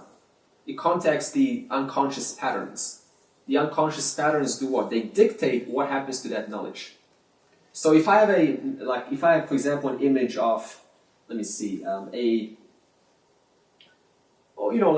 a soccer ball in my mind, and my vasana loves to play soccer. My habits, my samskara is for constant kicking things around. Then it's going to then affect that image, that world, and then it's going to dictate what happens, what's the product of this world. And this world is then, my ball is going to get kicked through my action organs. So in other words, the image in the mind, the final product, the world in the mind gets dictated according to raga, dvesha, likes and dislikes. So that's how we do things. So for example, you have 5 people right now, okay? Just people, or what else could it be? And you have let's say, a person who looks dangerous. They're like a hoodie, and they're carrying a black bag, a criminal. And they're just, carrying the laundry to the shop, right? Swaggering on the side of the back. Right? And then you have 5 people. Now every person is now this person with the bag is a world for you, for everyone, right? So we all have this person in our minds. You can sift. Now every person here is going to respond differently. Why? Because every person has different raga, dvesha, likes and dislikes, and they dictate how we then interface or engage with this object of the person walking. Someone goes up and says, put your bag down, right? Get on the floor. Someone else says, where are you going? How are you? Someone else just stays away, runs away, calls the cops. And so there's a different behavior based on your likes and dislikes alone. So now why do we bring this up? What's the relevance of this? Just to help us, this is like the beginning inquiry, how we respond to the world. So from now on, why do I do what I do? What motivates me to do what I do? my likes and dislikes. So what's the relevance of this in real life? You simply ask, the action that I'm now about to respond, is this going to create harmony in my life or further distress? If it's harmony, it's fine. If it's distress, then ask, what other options do I have? So you stop yourself from these habits which cause a karma to be out of your favor, because it's going to have consequences. Okay, consciousness, we're now speaking about consciousness, this Atman, self. When not contact with an object, when it's not contacting, it is called consciousness. So pure consciousness, unimpeded, or it's never impeded, but just pure consciousness, when it is not making contact with this world in your mind, that's consciousness. So consciousness is consciousness when it is not in contact with the object, where none other than your sukshma sharira, your mind. And when consciousness is in contact with the objects, it is called experience. Now we can really, use this word experience all you want. So what is experience? Like I'm experiencing this class right now, listening to you. What's happening right now? You're having this entire class in where your mind owning to what? Your 5 senses. And that 5 senses is creating a replica of this world in your mind, and this is pervaded by consciousness. Therefore, we say then experience. I'm having an experience of this class. If you remove this world, pure consciousness, just consciousness. Now, of course, you don't have to remove the world, because it is only because of consciousness alone that you are experiencing the world. Where? In your mind. I like that what you just said about a replica of the world in your mind, because that really does encapsulate that vision of it's not the actual real world, it's a replica of the world, plus your likes and dislikes, or your own inferences put over the top of it, which is the replication differential. I'm not making the world out of alignment of what it is, according to my likes and dislikes. Okay, and now experience is another name of consciousness, assuming one has assimilated what I just said, because there is experience. Where there is experience, there is Atman. Now, the reason I put it because it's a confusing statement. See, if it says here, experience is another name of consciousness. No. Okay, totally different things. So you can only say this if you have understood that consciousness means experience only when consciousness is contacting the object. That means it's other than the object. Okay? And what does contacting the object mean? Experience. And what are you experiencing all the time?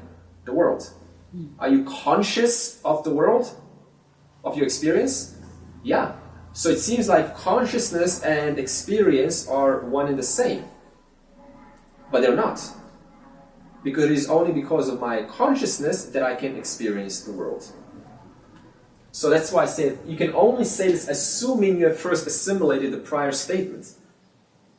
That only because I'm experiencing, there must be consciousness.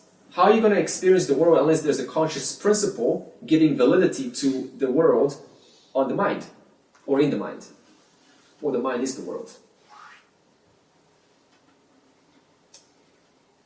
Alright, separating myself from experience. Myself means Atman. From experience, experience means the world leaves me alone as I am. In other words, leaves me in my true nature, as my true nature. Standing in myself alone, scratch the word in, standing as I am is called liberation. That's moksha. Separating myself from experience is called discrimination, viveka. In other words, to think that moksha is about constantly separating the self from the non-self, that's incorrect. I'm going to say that again. To think that moksha is about going in this world and constantly doing discrimination of self, not self, subject, object, that is not moksha, that is called viveka. That comes before liberation. That's necessary prerequisite for liberation. Eventually a person stops saying that because it is so automatic, you don't need to do that anymore. Okay? So we need to make that distinction. So viveka is leading to moksha. Alright, fundamental error, Maya. Let's take a break. Okay, let's find out what the fundamental error is. This obviously is an error that is created by this power of Maya. So, this error, let's see how this error happens. Okay, what error? Well, let's find out what error. Error of mistaking yourself for the object. That means I think I'm a feeling, I think I'm a thought, I think I am what I am not. That's what Maya does to us. Okay. You only have one experience appearing as many. What experience is that? One experience appearing as many. A lifetime. Yes. Yeah. So what's like most common experience everyone has? Being alive. Being alive, yeah. Being awake. Being alert and aware, alive. See, you know so many things that are different in their circumstances, but one thing that you know more than anything is I exist. Right? I am. And that experience is the truth of all beings. Now, due to lack of inquiring, we miss this first obvious fact. That was simple, right? A simple question. What's the most common experience? I exist. I'm alive. That most simple question gets missed due to lack of inquiry. Therefore, liberation becomes impossible. So right there in the beginning, we've established the foundation for everything else. Now, knowing that your most common experience is this consciousness, this being alive, if you remove the objects which are appearing in consciousness, in you, you will see that consciousness doesn't change.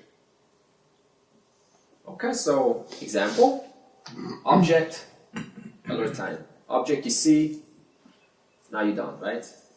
Okay, so the object disappeared. But what's still common in your experience? I'm still alive. I still exist. But the object is gone. So if you take all your life is just that. Bunch of experiences containing objects, of course, and they all come and go, like they fly. They're like flies. But you still are. Now, so we've established those 2 points. The third one is trying to separate. Now this is an example of samsara, what happens if we don't ascertain the first 2. Trying to separate yourself from an object or to gain an object for the sake of happiness means that you believe you are bound to that object. See that? If I try to separate myself from my body, from my intellect, because I think that that is not me, I have now made a fundamental error. What have I been saying so far?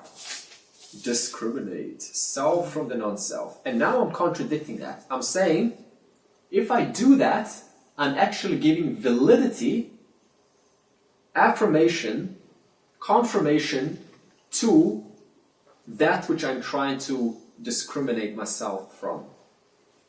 So if I say, I need to say I am not the intellect, just the fact that I've done that entails that I've just made a fundamental error thinking that I am the intellect.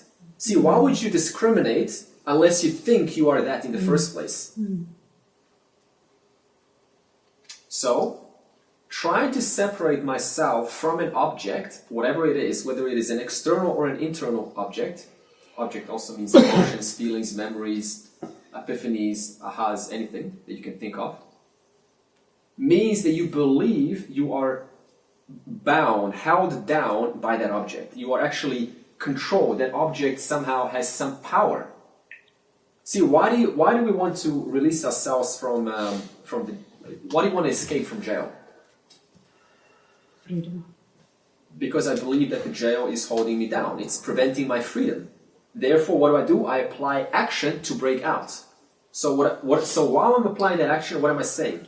The jail has power. The jail is indeed the cause of my bondage. So now apply this to intellect. If I try to now disassociate from the intellect, from my ego, from my feelings, from my emotions, what am I saying? I am silently presupposing those emotions, that ego, that intellect is indeed holding me down. Which is indeed means what? It is indeed who I am.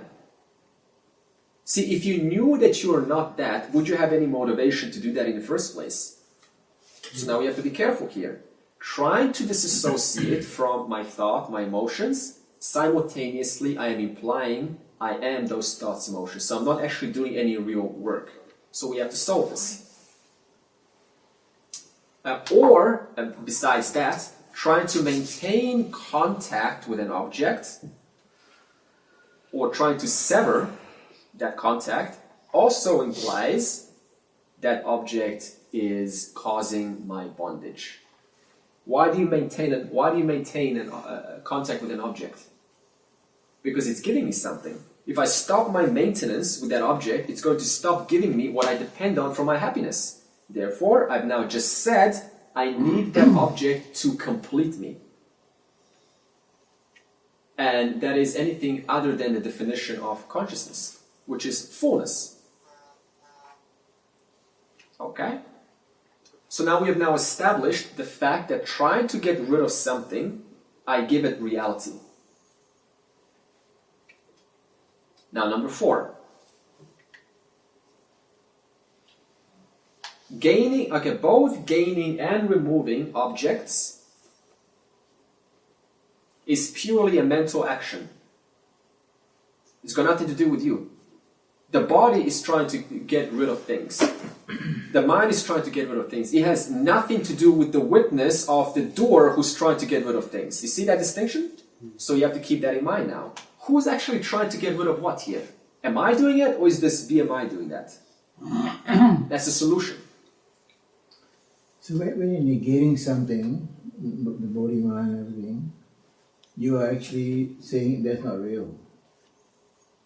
No, you're saying it is real.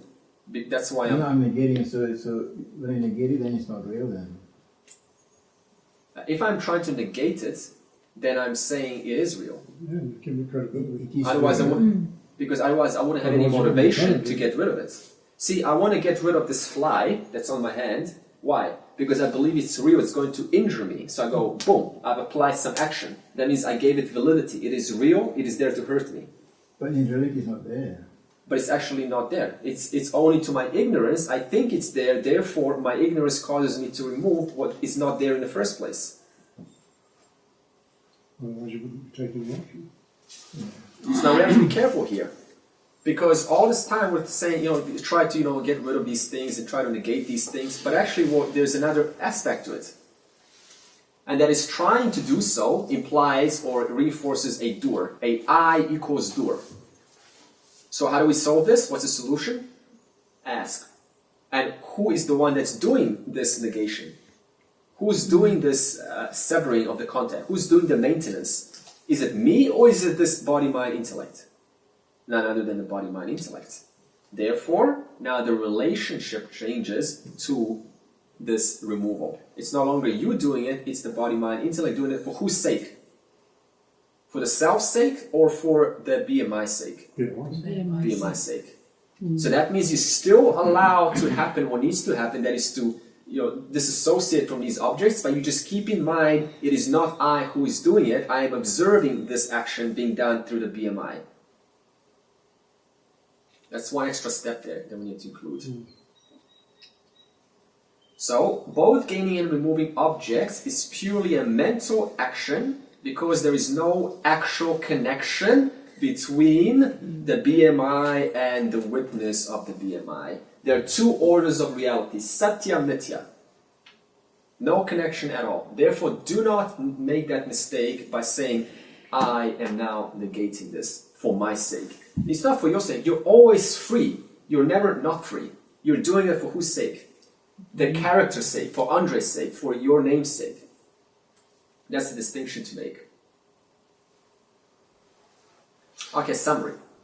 There is only one Purusha. Purusha means a person devoid of roles. And this one Purusha has many roles that you play throughout the day. I'm reading at the bottom. Now, you play girlfriend, boyfriend, husband, wife, parents, policeman. You play the angry character, you play the happy character, you play the hugger, you play the concerned person, you play the sort of aloof person, you play the relaxed person, you play all roles we play, and yet we are always free of those roles. Why do I say free of those roles? Because if you're playing the angry person, then you could never be anything other than angry. You would be angry 24/7. But we know that's not the case. We are able to free ourselves from the role that we are playing. So this Purusha is free of any role that is being performed in any one moment. Why did I say this, and how does this apply to your real life? Simply recognize, yes, there is an aspect of doing what I have to do. There is duty, but because I am originally Purusha, what does that do? Jiva. Jiva is the term for the Brahman mistaking itself for the BMI, for the body, mind, intellect. Yeah, so I'm going to use a different word here. Purusha is just the neutral person who, only to their knowledge, they know I am not these roles. That means they have undergone knowledge already at this stage. And Jiva is the one who is still ignorant. Purusha then transfers the name to one who has undergone Vedanta. So now, knowing that you're the Purusha, unaffected by any role, it relieves you. It's like you can still perform your duty, but you know, hey, ultimately I am free of this duty. Because if I wasn't free of this duty, I would still be the mother who I was 20 years ago, right? But who still mothers, people, like if you're a mother, you could never release yourself from being a mother, you will be mothering the swamis, you will be mothering your husband, you'll be mothering your own mother, you'll be mothering, your brother, your sister, you'll be mothering your colleagues at work, right? But we know that's not the case. So in other words, I'm free of the roles that I play.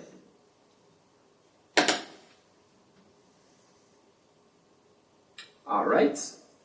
Now, definition of object. We've talked about object several times. Let's define object.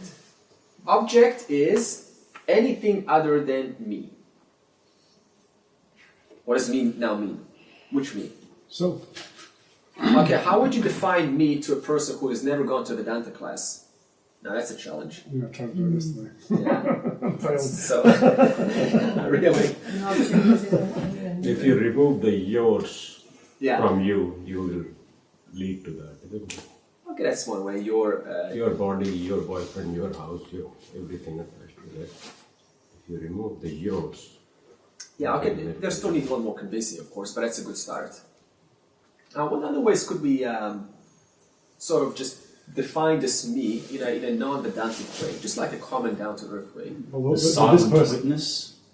Try telling that to exactly. a person. no, this person was very much identified with the body, and so my first step was to say, well, is that finger you? He said, yes, that finger's me. I said, okay, if you cut that finger off and put it over there, Yeah. is that finger still you? Yeah. No. Yeah, exactly. And so we got that. Good. We got that far. Yeah, good. But then when it gets to the subtle level, it just Good. it all fell apart. Another way, very easy way. Yeah? But it's not me, but it's mine. That's it. No, but that was it. That's exactly what I said. Yeah. Another way you could say is, hey, did you know that and this is a fact, every 60 seconds, I believe the number is 300 million cells die in your body. So this means that, you know, every second you're 300 million times less yourself, but you don't experience that, right? In fact, you don't even know that until, you know, I just told you now. Or how about, you know, what happens if, you know, you cut your hair? Does that make you any less? You don't know. What's happening? Somebody came in? You might have blown it. Just opened on the side. Anyway, just think about how would you explain to a normal person, because it forces you to inquire without using Vedantic language. How would you get them to say, yeah, but who's the speed you're talking about? Because usually they'll say, well, me. What are you talking about? Me. Right? So inquire into this. Okay, so an object is anything other than me and the self. Knowledge, okay, number 2. Okay, actually number 1. So including experience, because experience is known to you, the seer, the subject. So experience is also an object. And it is only an object if you have the knowledge, and we do have the knowledge because it is Panchadashi, it's not a beginner's class. If you have the knowledge that I am the non-experiencing witness. No, okay, this is a new name. What is non-experiencing witness? In one simple word, Brahman, the self. Non-experiencing witness, keep it at Atman, okay? We're not going to use Brahman yet. Why non-experiencing? Non-experiencing, that's who you are. You are non-experiencing self. You're non-experiencing awareness. Because you have to be awareness to experience. Yeah. Plus also you just said it, the 3 million cells are changing. We're not experiencing that. Well, the We awareness only is, know that. I mean, even some of us don't know that. the experience is got a beginning and an ending, and the experience goes on infinitely. Okay, good. Non-experiencing self, that means the self is not doing the experiencing. The experience is being done by the body, mind, intellect, we know that. But owing to the presence of awareness, of the self, it captures whatever is being experienced in the body, mind, intellect. That's what awareness is. It is innocent to capturing whatever is available in the field, whatever is presented in the world. It captures that and gives validity to that. So it is not a doer of experience. Its nature is to illumine the experience done in the world of Jagat, in the world of this transactional reality. Okay, let's define a little bit more. The knowledge, I am the non-experiencing witness or consciousness, is freedom. And this freedom is none other than freedom from dependence on objects, which we said is the definition of liberation. So is it kind of like static that we're talking about, non-experiencing witness? So kind of like space-like. You know, because of space, everything gets to experience itself only because of space. Otherwise, you know, you need to give space for, you know, 2 people to have a conversation. You know, try squeezing 2 people like a little matchbox. No, you need to give them some space, right? So they can like express themselves. And because of this space alone, those 2 organisms get to do what they do. They get to experience themselves only to what? Only to the space giving them the potential to do so. So if space didn't exist, the object can't exist. Huh? If space didn't exist, the object can't exist. Yeah. Now, of course, I'm not comparing space to consciousness. I'm just, you know, I'm saying like consciousness. It's like seeing the tree in the wood, like something like that. Seeing the tree and the wood. Yeah, like in the furniture. There's the tree in the furniture. Yeah. Yeah. Yeah, so in other words, the object is owned to the wood. The table, there's only a table because of the wood. So the wood doesn't have to do anything. The wood doesn't care. The wood is just there. And then the table gets to go, oh, I'm a table. Only because of the wood. So the table is enjoying itself as the table. The wood has got nothing to do with that. Therefore, the wood is non-experiencing witness, non-experiencing consciousness.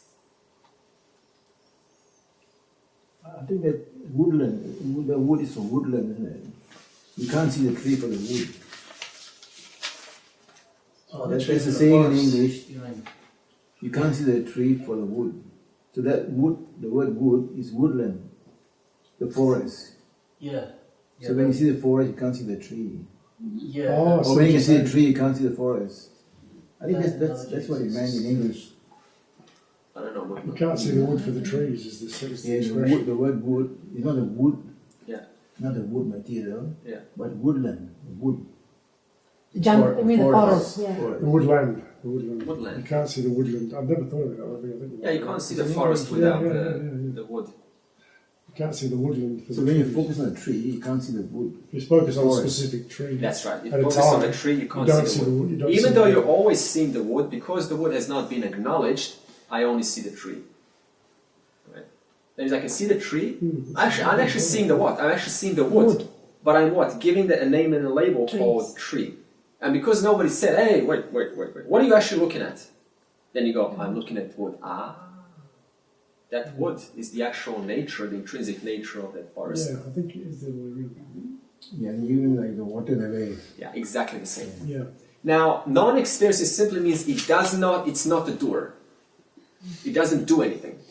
It's just available. Okay. It is... Okay, let's talk about the final... This is the final problem that one has to dissolve while they've gone through the entire Vedanta. Let's talk about the final problem here. It is not terribly difficult to understand that I am free of material objects. We discussed in the pen, you're not the pen, easy. Because it is quite obvious that you are not me. I'm not you. Easy, right? Okay. Although this fact does not prevent attachment to them. Oh. I'm not you, but that does not stop me from being attached to Agnes. Because when it comes to subtle objects like thoughts, feelings, okay, we're all familiar with thoughts and feelings, right? Does anyone not have any thoughts? The distinction is not quite clear, not quite so clear, and my attachments are more difficult to expose. Oh. This means we can go our whole life going, oh, I'm so free. I figured all this out. But because there's these subtle thoughts and attachments to subtle objects, called subtle thoughts, we are still attached, and it's difficult to expose this. Sometimes you have to wait for a situation to expose it, right? Someone triggers you and you go, wow, where's this coming from? And then you recognize that it's there actually. So that's what we mean, it's difficult to expose. And then you go, wow, I've done this Vedanta for so long, but why am I getting angry? Right? I thought this is just an object. Why am I getting upset over this? So that's your chance to then look into it. How? Ask specific questions. What about this is triggering me? And who is it triggering? Is it triggering me, or is it triggering, a expectation that I have towards this object to turn out in a certain way that if it did, according to my likes and dislikes, of course, then everything will be fine. So you destroy it by analyzing it through questions. So what's the problem? What's the final problem to dissolve? That the subtle objects are still pretending to be or still associated with the I. One object, for example, one such object is a belief. Very, very hard to distinguish from the self. Oh, I believe I'm good. I believe I'm a good person. Because that's the nature of the self. The nature of the self is fullness, goodness, inherent dharma. Therefore, I am goodness. Very hard to distinguish that from the self. it is particularly difficult to separate from me. The idea that I need to become something forever, or to be something that I am not, like being younger, being filled with love, being embraced by someone else, being acknowledged by the society, being morally virtuous in some way, being highly acute. Very, very hard to distinguish from the self. Because it seems natural, right? I think, oh, this is all, what the scriptures say. I am this, therefore, this is my nature. But it's still not, you're still not separating that from yourself. So why don't we just talk about this? Just to think about it. Okay, so never stop inquiring, because the moment I stop inquiring, these things start to then become part of the I, and then I never look into them, and then I walk basically with partial knowledge, partially resoluted. I've resolved the problem partially. Why did I say all this? It is hard work, that's why. Okay, summary. Object equals whatever is known to you, both in the past, present, and future. That's what an object is. That means it is... Everything's subject. Huh?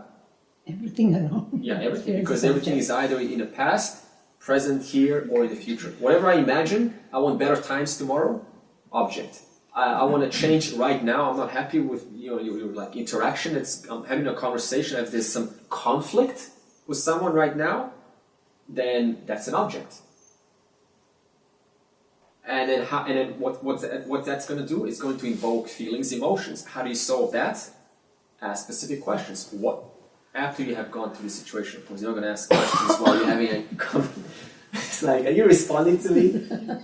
What about this person is triggering me? I guess the present is just a relationship, whether it's with a person or an object or anything. Yeah. The very present is all about the relationship.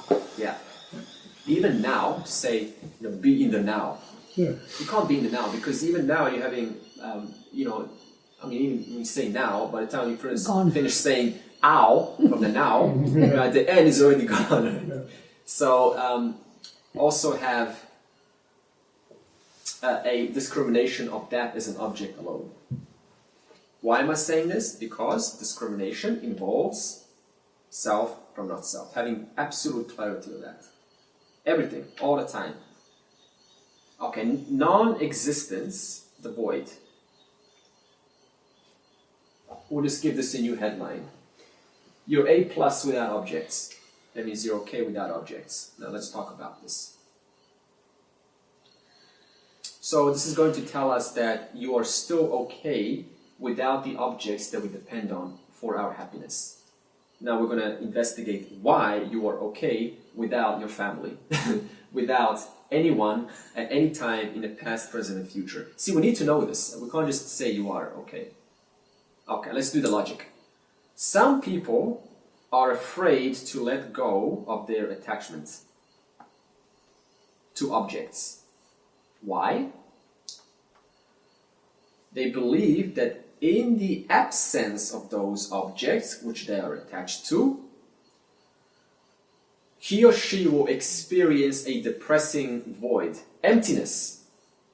Without that object, I will feel empty. I don't want to feel emptiness, so to prevent feeling empty, I fill myself up temporarily with some, alcohol or something. Oh no, women don't go to alcohol. No, I'm talking about women now. That's over now. So this is, a general for general experience. So I'm afraid to let go of the attachment, because by preserving the attachment to that pillow, I keep getting, my little hit of, whatever it gives me, may give me some security. So to keep getting security, I keep hanging around with the pillow. Okay, now, number 2. You do not, so despite my attachment with that pillow, that's going to be my object now, you do not cease to experience when there are no objects appearing. Oh, okay. You do not cease Like you don't disappear when that object goes away. So I take this pillow now away, right? I still remain. So this object entirely dependent on my presence for its Functions. status. So that's the reason why you're still okay, you're still A plus without the objects. Because usually we think if the object is removed, I am removed. A part of me is now empty. But we've now established the fact is, even though that object is gone, I'm still fully available to receive something else. So obviously I have not been injured or damaged by the absence of that object. Now number 3, you experience 2 things, both men and women, just to get that clear. The absence of objects, number 1, and the fullness of yourself. Now the fullness of yourself is referring to what? Just like the first question I asked. What's always available? Yourself. You are, right? You are. That you are, that's always full. Amongst that are-ness, you also experience the absence of objects. That means I need this pillow to be here. So now I experience what's it like for this object not to be here. Or, someone close to you, they happen to not be there for a while, they're on a holiday, and then what do I experience? I miss them. So I experience myself, and I also experience the absence of this partner. Now, in deep sleep, for example, to add on to this logic, you are completely happy in deep sleep. Where's your partner in deep sleep? Disappear. In fact, you're the happiest in deep sleep when there's nobody there. She's testament to that. So what we just done was we just established that I am okay, I am A+, I am absolutely fine without the objects in my life. Deep sleep proves it. In fact, we love to sleep because sleep is nothing. Totally devoid of every object. Total letting go. Okay. Number 4.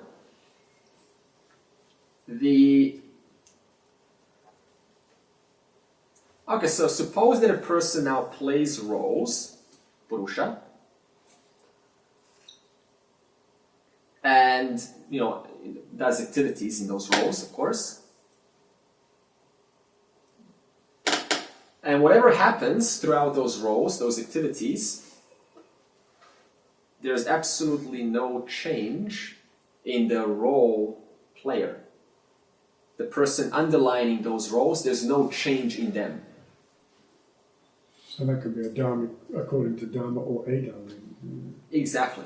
So this means if my role is to make love to this pillow, right, because that's the attraction that I have for it, then... Not a good example. No, that was the, Terrible deviant example. but you can take this in the other way. Like, suppose I look at this as Ishvara alone, so, I admire it like I would admire, like a tree, right? Because it's just 5 elements, it comes from earth.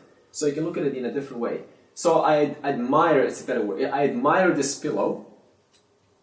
And when I stop admiring this pillow, I'm still available, I'm still fine, I'm still okay. Now, when I admire this pillow, it's like a bonus, right? I'm okay plus bonus pillow. But either way, I'm fine without it. So there's no change in me despite my role playing of admiring the pillow. I am the same undivided person that I was before I admired the pillow, and I'm still the same undivided whole myself after I finished doing the things with the pillow that it deserves, according to the relationship that I have with it. When I say pillow, I mean just any object in this world. I need to use some name, right? So I could have used woman, but that's overdone, right? So I'm just going to use pillow. Mind builders. Okay, let's summarize these 4 points. Failure to inquire, what we just established, which is my existence is number 1, equals continued, unnatural, unhealthy attachment to things. As long as I do not do this inquiry, that I'm still okay, I'm still A+, I still exist, whether the object is present or not, then I will continue being unhealthily attached to objects, which will just steal my attention and will steal my intelligence. Okay, let's see if we have time for... Okay, we'll do no time, only one day. All right. Now we're going into analysis of the three states: the waking, the dream, and the deep sleep. And this is going to go on for, I think, about 2 more pages, but we'll just start it now. Okay. No time, only one day. Intro into AUM, OM, made up of 3 characters. A is for waking, U for dreaming, and for deep sleep. Consciousness is a continuous experience. We all established that by now. Of what? In this context, the knower of the 3 realities, the 3 states: waker, dreamer, deep sleeper. In the dream, consciousness, that is now obviously witnessing these words, that consciousness is the same. But the objects are different. Does anyone here remember their dreams? Dreams, yes. I used to. I don't. Are you aware of yourself witnessing the dream, in the dream? No. Yeah? Yeah. Fantastic, right? If you have that experience, so you're there, you're still you, and you still know yourself the same as you know yourself in this waking state. No. Huh? No. Oh, I don't know if you have that. Waking state. Yeah. So this you that you are now, that you still is there, and you find yourself, oh, dream. And you do not lose contact with this you that's here now, it's still in the dream. Nobody has this. Yeah, I did. But I used to have an enhanced version of me because I used to be able to do things which I couldn't do in the waking state. So I had a reoccurring, for many years, I had a reoccurring dream where I could be going down a road as if I was running. Yeah. And actually my legs weren't moving, I was just sort of just travelling, you know?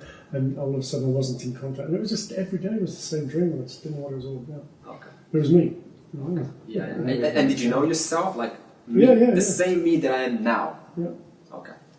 So if you have this experience, then this is going to make a lot more sense, because then you know that the consciousness that you are now, here, listening to these words, is exactly the same that is while you're looking at this dream. You're going, oh, okay, there's characters, there's this world, amazing, but there's no breakage of self, of me, of the self, of consciousness.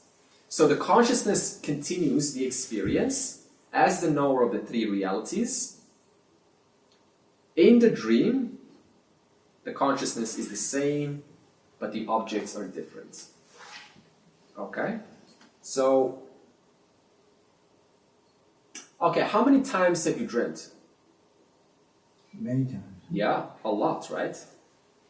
So, a lot of, like, every dream is different, right? Some dreams repeat itself. Yeah, they do, right? They repeat, like, what's going on here.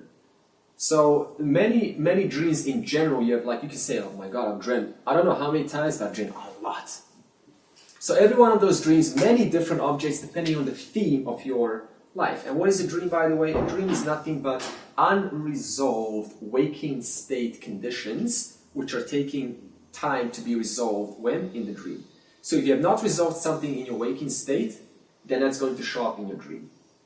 That's how you know what needs to be addressed. So you can use dreams, by the way, to fix up a lot of messed up stuff in one's experience. If you remember your dreams, fantastic. Carl Jung, I believe, or Carl Jung. Freudian, one of those two, I believe. Carl Jung. Yeah, they did a massive dream analysis, and I was like in the beginning, so what? But later on, you go, oh my God, this is fantastic. You just write down what you dreamt, and you just look at it, and you inquire into it based on the question of the pillow, like, and what specifically, so on, and you let it go. So use dreams to your advantage. But in this case, it's simply saying that that consciousness that remembers all of these dreams, I just asked you the question, how many dreams do you remember? You say a lot. So that consciousness which is throughout these lots, that consciousness is the same. That's why you say, I had a lot of dreams. Now, in deep sleep, so we're now done with the dream, okay? We just had a little conversation with the dream, we'll return back to it. Now, in deep sleep, you know there is absence of objects. Is there anything in your deep sleep, when you're sleeping? Is there anything there? Not, Only when you not wake in up. deep sleep, though. Yeah, Not in deep sleep though. yeah. So what's in deep sleep? Someone tell me. I'm very curious. Nothing. No thing. Yeah, okay. Anything else? Huh? Consciousness. You can't. Awareness is still there. Oh, okay, but Consciousness. but what objects are in deep sleep? No. No. Yeah.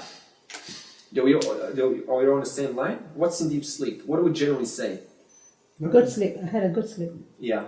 Absolutely nothing. Rest. I've got nothing to say about deep sleep. I can't even say I've got nothing to say. Even that seems like too much to say about deep sleep. But there's just nothing in deep sleep. So, in deep sleep, that one consciousness that we just initialized in the beginning continues throughout the dream, and that one consciousness continues in deep sleep, which experiences, I will get to the experience part, it's a thought, it's called Abhava Varti, it's a very subtle thought. In deep sleep, that consciousness experiences the absence of objects. That is why in the waking state we then say, there's nothing in deep sleep, right? There's nothing. There's blankness, I guess, if you want to call it. There's nothingness. There is emptiness. There's fullness. I just don't know how to describe it. But we all generally have a word for it. But we all generally, what we just mean is nothing. Just zero. Now, what I just described, the same thing happens every day. Okay, so we all have these three states. We have the waking, we awake now. Oh, is anyone not waking? Right? I'll just check. Oh, we're over time now. We go to dream, and then there is sleep. Like a reverse, we go to dream. There is waking, there is dream, and there is deep sleep, because there's nowhere to go anyway. So we have now established, so far, we have these three. Nobody can disagree with this. No one has like a fourth state. Anyone? Any fourth state? No. I mean, you're aware of being awake, and you're aware when you're dreaming. Yeah. But you're not actually aware at the time you're in deep sleep. You're only aware of the memory of the fact, or the fact that you were there before the deep sleep started. But Yeah, good. She's an expert on sleep, yeah? You can be awake in your dream. Lucid Awake dream. sleep In deep sleep? experience. No, Not in dreaming state.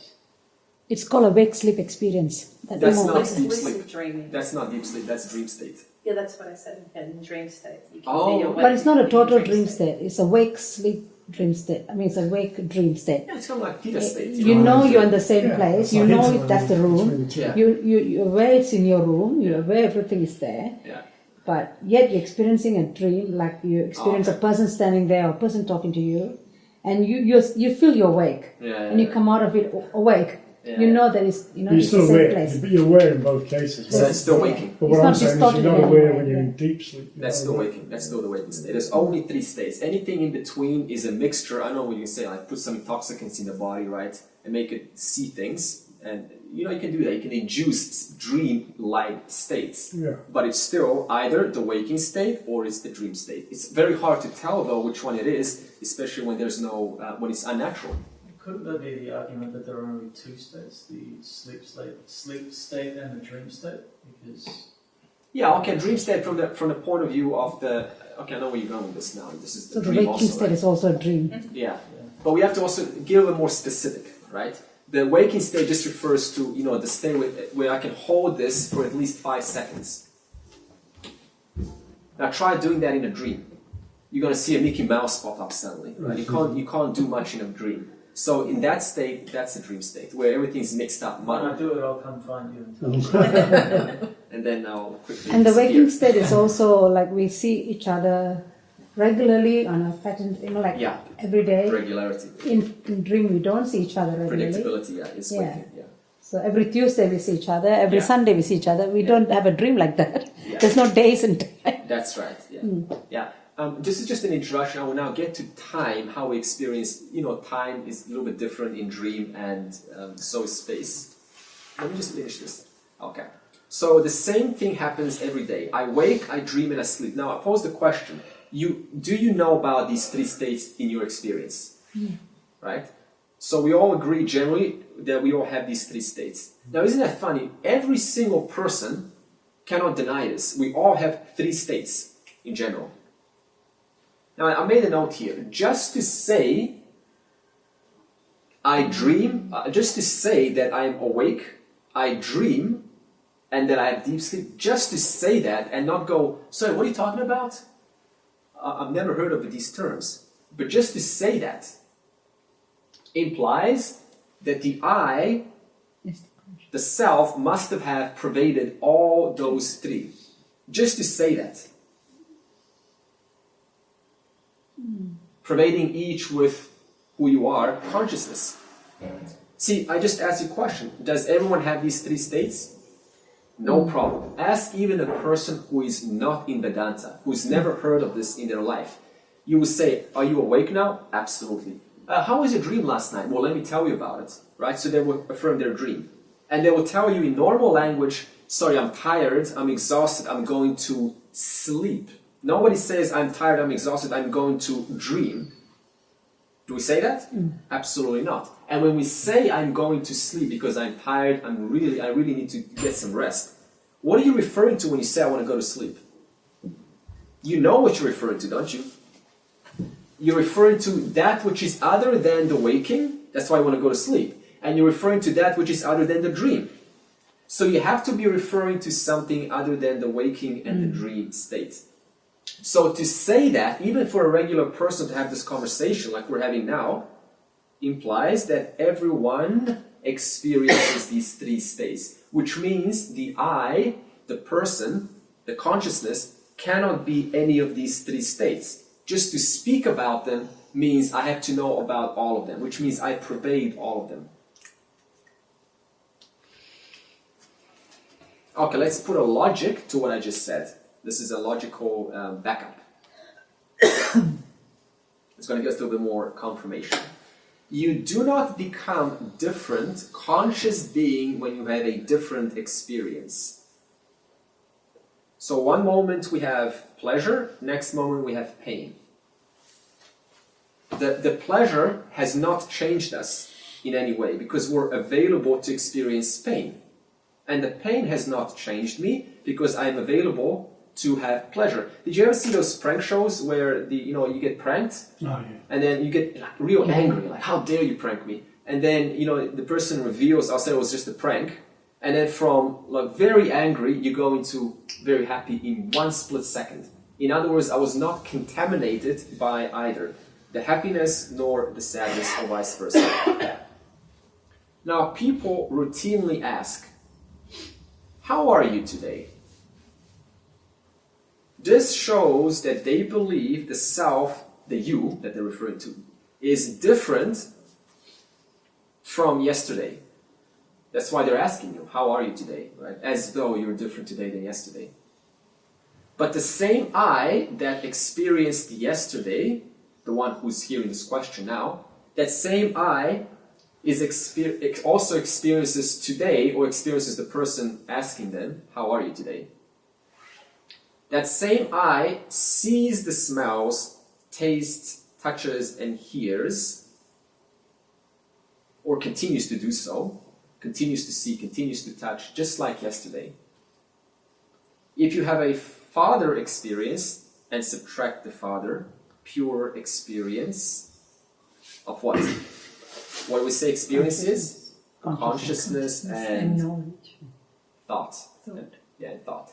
So if you remove the father experience disappears. What remains? I am. Awareness. I asked you at the beginning.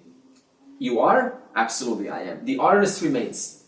If you have a sun experience, then the Purusha takes on the role of the son. You know, you change your attitude towards your parents. So the son is present, but you still are. Now, when you come out of the parents, when you move, back, when you say goodbye to your parents, you're no longer son or daughter. But what remains? I still am. You are. Or when you have a wife or husband experience, like when you're together, then you play the role of wife or husband. Now, when they leave, for example, they go somewhere for a short while, they left for sure, no doubt, but I still am. I still exist. So this happens all our life, does it not?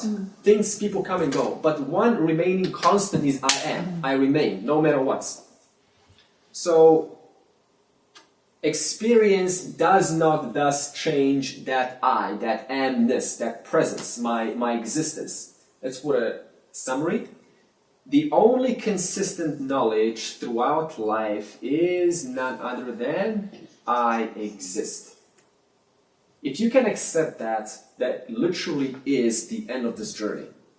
Om Purnamadav Purnamidam Purnat Purnamudachyate Purnasya Purnamadaya Purnameva Vashishyate. Om Shanti Shanti Shanti. Okay, if you have any comments, observations, do speak out. So the mind doesn't go into deep sleep. No, the mind goes into Karana Sharira, the causal body. It recedes into its origin, the causal body. Just like the tree belongs to the seed from whence it came. So when the tree comes out, there is a world of complexity. It's called the waking state.